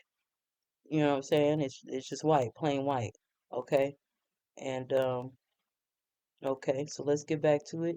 It's saying that even though it's not colored in though, they're not empty or broken. They are a valuable and fully functioning part of us, but because they operate inconsistently, they are simply not a reliable basis for decision making. Our openness is our living classroom. When you have them that are white, they're not defined, they're open, it's like a living classroom and the ultimate source of the wisdom that we share with others. It is our openness that also determines which challenges or fears that we will face and what we are here to learn and to discover about ourselves and the world. Taken together, the defined and undefined portions of our chart form an interactive binary between what is fixed and what is flexible in our design. This is where nature, or who we are by definition, and nurture meet. People are inclined to think that definition is superior to lack of definition. This is not true. It is simply a duality, like day and night. Okay, both are needed. All right. Our definition is like a transmitter. The defined areas is like a transmitter, a message or defining frequency that is sent out into the world through our aura. What we send out conditions others. Conversely, our undefined centers, gates, and channels are like receivers, right? They're not defined, they're open, they're white, they're not colored in, they're not defined. These are like our receivers. Through those, we experience, reflect, or mirror and magnify the energies that we take in from others. For good or bad, it is through our receivers that we are nurtured by and learn from our environment. Our openness is also where we are the most vulnerable to conditioning. Most people have a mixture of defined and undefined centers in their design. Rare exceptions do occur where a person will have all of the centers in their chart either defined or open. We will explore the defined and undefined centers thoroughly in section 2. Yes, I met a lady who has all 9 centers on her chart defined, and she is constantly, constantly handling business, constantly. All that energy, she's doing it all. She's wearing all the hats. She has all her centers defined. It's really interesting. Should we stop and pick back up on the sun, moon, nodes, and planets in the body graph? Um, I think so. Where are we at? Well, we could keep going. We're on page 49. We'll keep going. Okay. You might call the sun, moon, nodes, and planets the local programming agents of our solar system. The locations of these celestial bodies at the time of our birth determines the way that they influence or flavor how we experience our definition. Over the eons, each has taken on specific mythological and thematic characteristics. Without the body graph, there is no possible analysis. The database within the body graph is made up of a total of 26 activations, 13 each from the design and the personality positions, and according to the voice, no other objects in the heavens, other than the ones listed, can activate gates. This is not to say that an object such as Titan, the great moon of Saturn that is larger than Mercury, does not have an effect. It filters the neutrino stream and, like everything else, adds its quality, but it does not activate a gate. I think it's same with Chiron and same with Lilith. We get the neutrino stream from these places, but it doesn't activate a gate.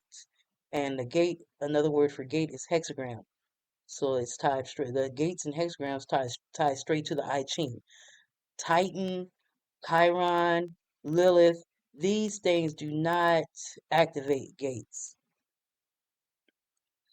Chiron, the comet fragment that was discovered in the late 1970s, also does not activate or open a gate. If the thematic presumptions are correct, however, and this object is associated with healing and slash wounding, then seeing where it is in the body graph can provide an insight. The same is true for the astrological ascendant, Mythhaven, Arabian points, and etc. The astrological ascendant, Midhaven, Arabian points, and etc., which do not activate gates either. Below is a list of the celestial bodies used in human design. In addition to flavoring how we experience our life, they also act as our teachers. So the sun is a teacher, and here's what it expresses and teaches. It teaches about personality expression and life force. The earth is a teacher, and it teaches grounding and balance. The moon is a teacher. It teaches the driving force. The north node teaches the future direction and environment. The south node teaches the past direction environment. Mercury teaches communication and thinking. Venus teaches values, sociology. Mars teaches immaturity, energy dynamics. Jupiter teaches law and protection. Saturn, discipline, the judge, restraint. Uranus, your unusualness, chaos, and order, science. Neptune, order out of chaos. I'm thinking about the Hegelian dialect. What is this what we call it? The Hegelian dialect? All these false flags, order out of chaos or something like that. Science out of chaos. hmm Neptune, illusion, art, spirituality. Pluto, truth, transformation, psychology.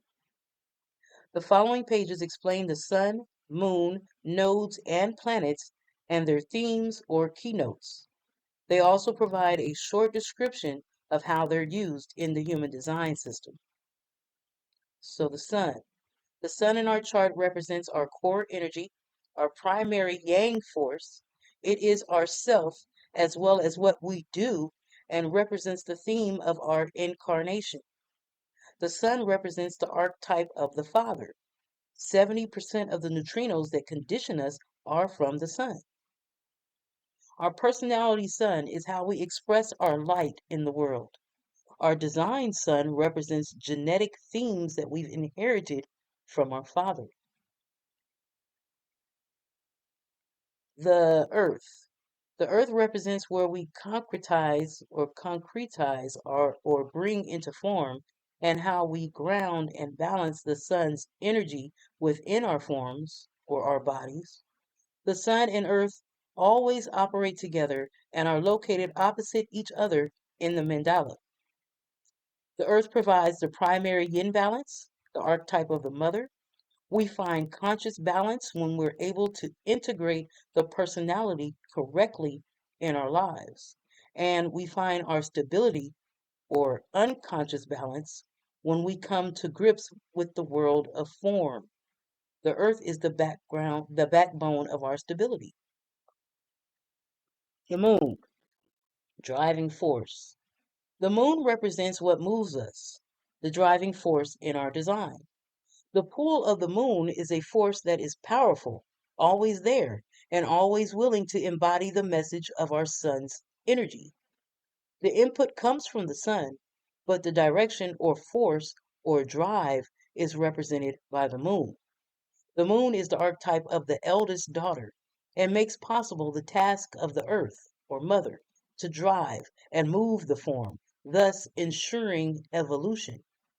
The moon is also the reflected light that others see in our inner nature, brought to the surface and placed on display. The north node of the moon, future direction and environment. Although not planets, the nodes of the moon are equally powerful. On the personality side, the nodes are not who you are, but instead frame what your personality thinks about the world and itself. On the design side, the nodes frame your relationship to the environment and people in it. The North Node is the mature stage of experiencing life and shifts from the South Node at our Uranus opposition, which we hit around 38 to 43 years of age, and movement into the North Node signals a process of letting go of what no longer serves us and retaining what does, right? So the South Node is your past, the North Node is where you're going into the future.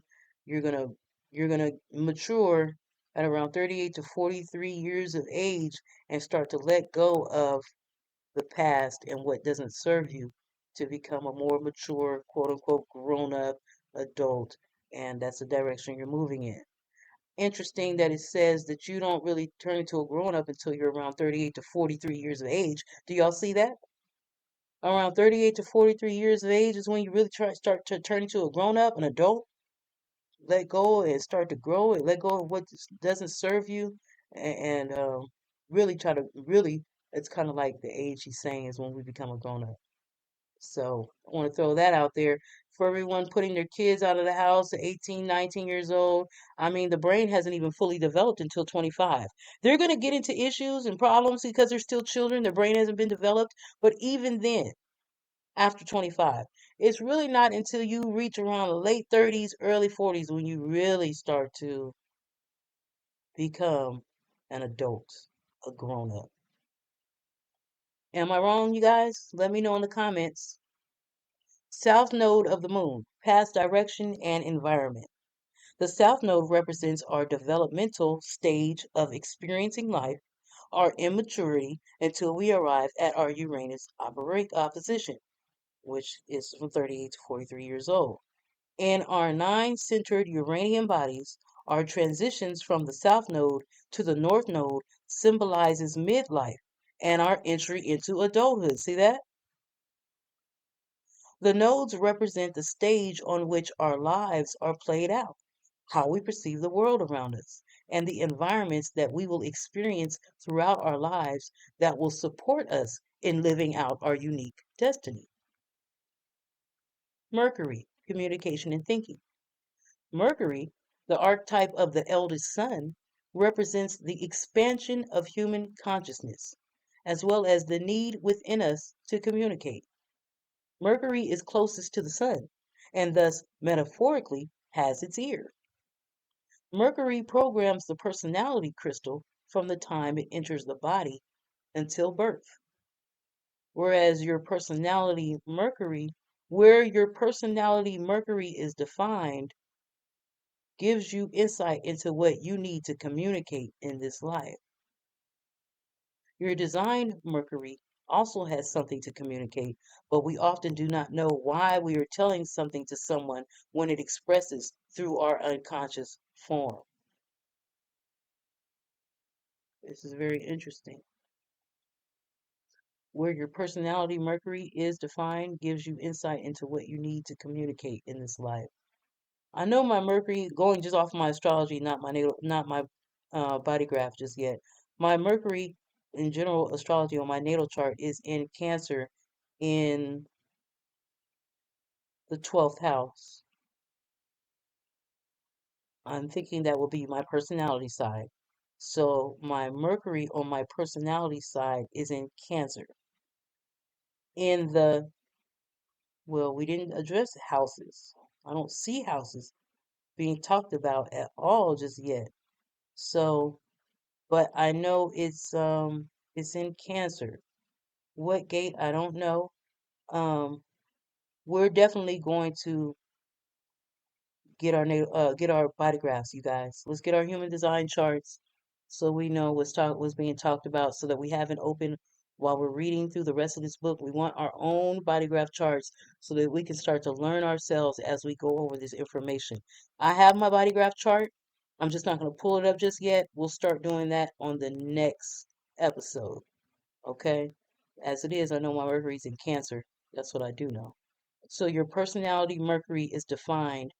Where it's defined gives you insight into what you need to communicate in this life. But on your design side, your Mercury on that side also has something to communicate, but we usually don't even know why we're saying what we're saying. That's not a conscious thing. It's a subconscious thing that's happening for you to, like, your destiny, like the direction you're going, wherever it is. You don't even know why you're saying these certain things, but it is affecting the whole, right? Wholeness and balance. So your design Mercury also has something to communicate, but we often do not know why we are telling something to someone when it expresses through our unconscious form. hmm You ever be like, oh my God, why did I say that? Oh my God, awkward. But it's okay. You know, it's all a means to an end. There's something going on. Venus, values. Venus establishes our values and represents our morals and the natural laws for how we deal with each other and the world around us. Venus is the archetype of the youngest daughter and also represents love and beauty. For you personally, Venus is the right and the wrong, and your moral questions and issues. If you do not act with moral clarity, and if those around you do not act with moral clarity, Venus can be harsh in her retribution. The values that are established in Venus become laws in Jupiter, and any retribution takes place through Saturn. Wow. Venus is where you establish your values, and it represents your morals and the natural laws for how we deal with each other. And if you don't act with moral clarity, or if someone around you does not act with moral clarity, Venus can be harsh in her retribution. The values that are established in Venus become laws in Jupiter, and any retribution takes place through Saturn. Okay. Mars, immature energy. Mars is the archetype of the youngest sun, energetically immature and free of responsibility, passive until it gets rolling, and then a force to be reckoned with. Once ignited, Mars' capacity to build momentum can result in mindless outbursts where even the most basic inhibitions can be overwhelmed. Mars in your chart represents an extraordinary energy that, when refined over time, can settle into a powerful and mature wisdom about the correct use of energy. Mars plays a significant role in our personal transformation. Hmm. Jupiter, Jupiter law and protection. Other than the sun, no object exerts a greater influence over us. Jupiter is the logos for the universe and defines our outer development in 11 plus year cycles, as well as our relationship to the other and the whole. We are each imprinted with a very focused theme of what is correct for us, our law as written by Jupiter. If you live by that law, you can gain great good fortune, as Jupiter is very generous at times. But your ability to benefit from the generosity comes from deep obedience to your own law. Saturn, discipline, the judge. Saturn is the place in your chart where you must deal with the consequences of your actions. A very ancient yin force, it represents the judge and the places in your life where you will pay for any incorrectness when not following your own laws and morals. Saturn is a profound signpost that allows you, over time, to see the progress in your process. Saturn is an expectant taskmaster without praise. If Saturn is leaving you alone, this is a signpost that you're living correctly. However, if you break your own rules, values, and laws, Saturn will punish you. Uranus, unusualness, chaos, and order. Where Uranus shows up in your design is where you express your unusualness. The evolutionary mutative undercurrent of Uranus allowed us to transform our understanding of the Maya and extend our lifespan to the current 84 years. Uranus also introduced us to the tripartite life process of subjective youth, objective midlife, and transcendence older age. Neptune, illusion and spirituality. A great teacher who demands total acceptance. Neptune in any gate veils its potential.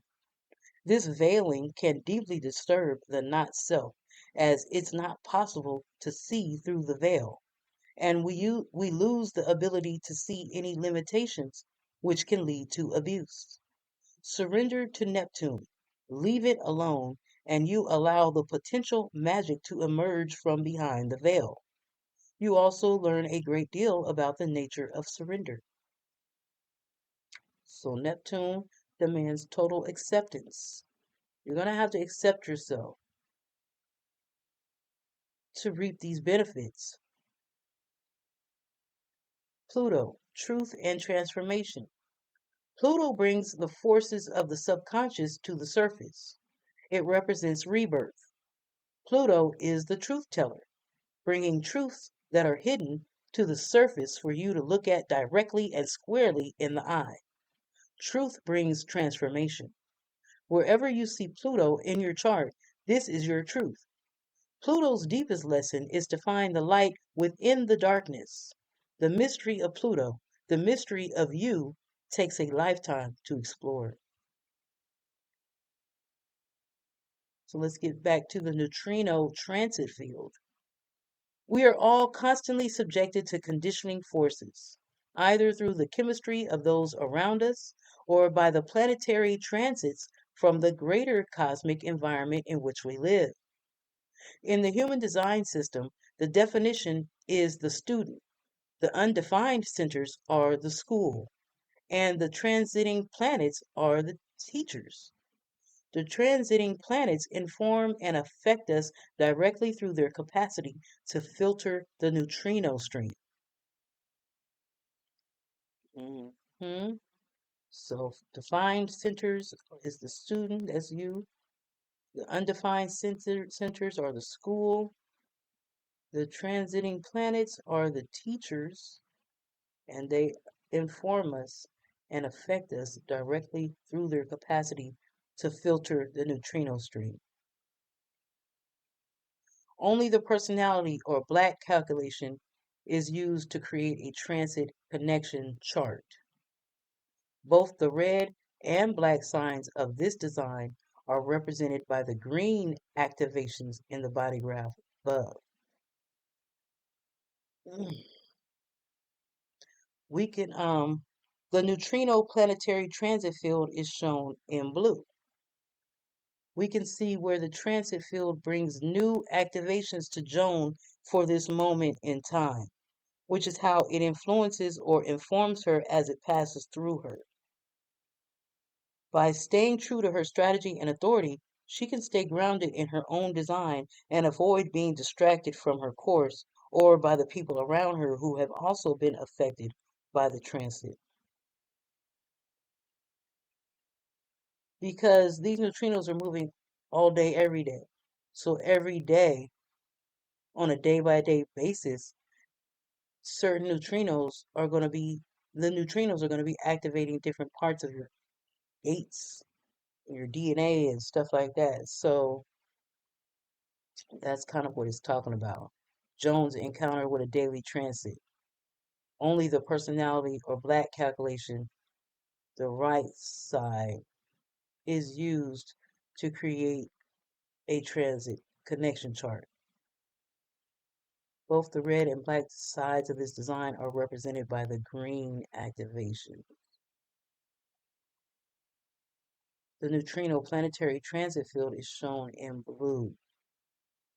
We can see where the transit field brings new activations to Joan for this moment in time, which is how it influences or informs her as it passes through her.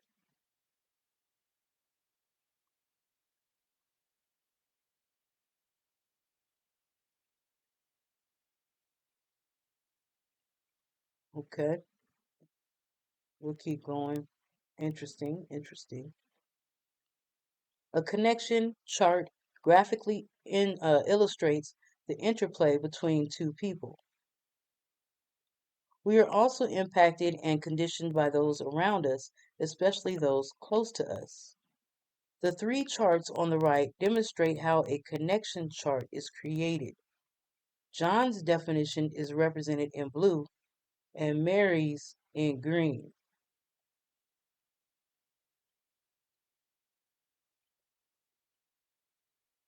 This is a merging of two people's energy fields or charts. And now we see his is blue, hers is the green, and now we can start to see how their energy is working together. Okay, let's go back up. John's definition is represented in blue, Mary's in green. Together, they create a quantum field that is greater than either one of them alone. New channels are defined, and open centers are filled in. A great deal can be learned from the connection chart about how these two people interact with each other, how they unknowingly influence each other's actions and decisions, and what they project as a couple. The topic of connections is vast and requires a more thorough exploration that can be provided in this book. To understand a connection chart thoroughly, one needs to consider many things, including type, strategy, authority, profile, definition, gates, lines, and centers. And it is recommended that a human design analyst be consulted. The following provide general information when looking at relationships through human design. Electromagnetic. Partners each define one gate or one half of a channel, thereby defining the entire channel and creating life force energy together. Represents the basic dynamic of a relationship's attraction and repulsion. Because we're talking about magnetic energy. So you're going to be attracted to somebody. Let's say you don't have one of these gates, but your partner does. You're going to be attracted to that person. Um,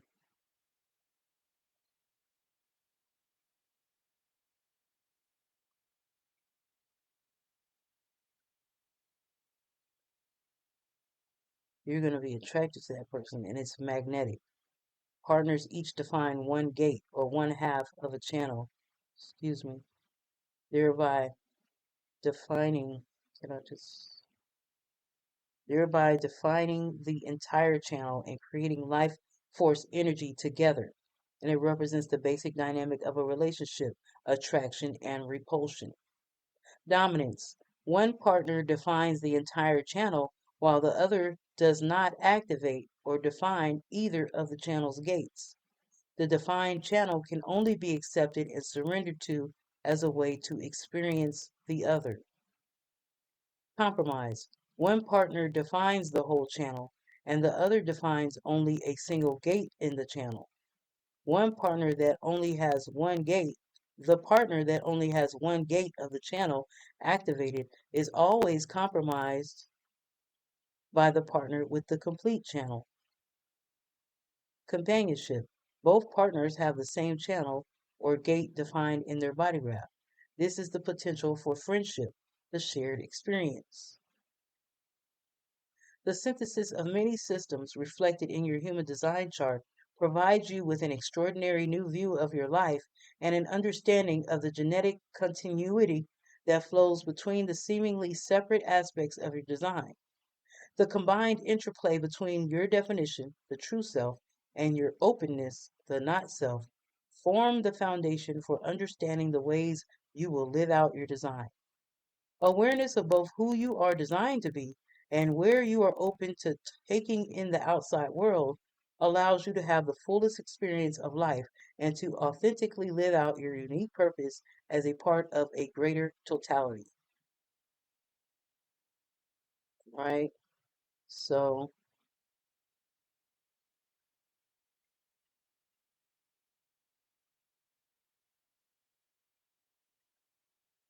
I want to pick out, we'll get into that more later on. We're talking about combined charts. We'll skip it for now or keep going. Wisdom lies in the unattached experience of our openness. All right, I guess we're going to end here. We'll end at section 2. We'll get back. We'll pick up right here at section 2 when we come back. Um, I hope that you're getting something from this. I thank you for joining me. We're going to keep this going. I hope you like, share, and subscribe this video so other people can start to learn about human design. I'd like you to leave a comment.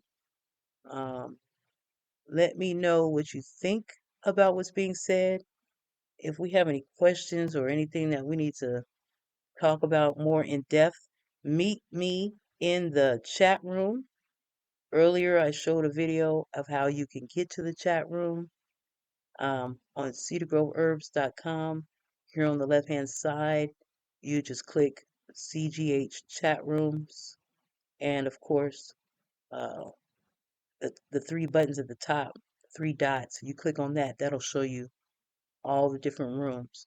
Go ahead and meet us in the Openly Occultic Book Club room so we can talk about these things around like-minded people, people who've already heard about human design, people who are new to human design. Let's chop it up in the chat room and discuss some of the things that we've covered so far in these last two videos. And when we return, we'll get back to section 2 and learn about the 9 centers, right? The flow of energy. Excellent. Thank you guys. Have a great day. Wholeness and balance.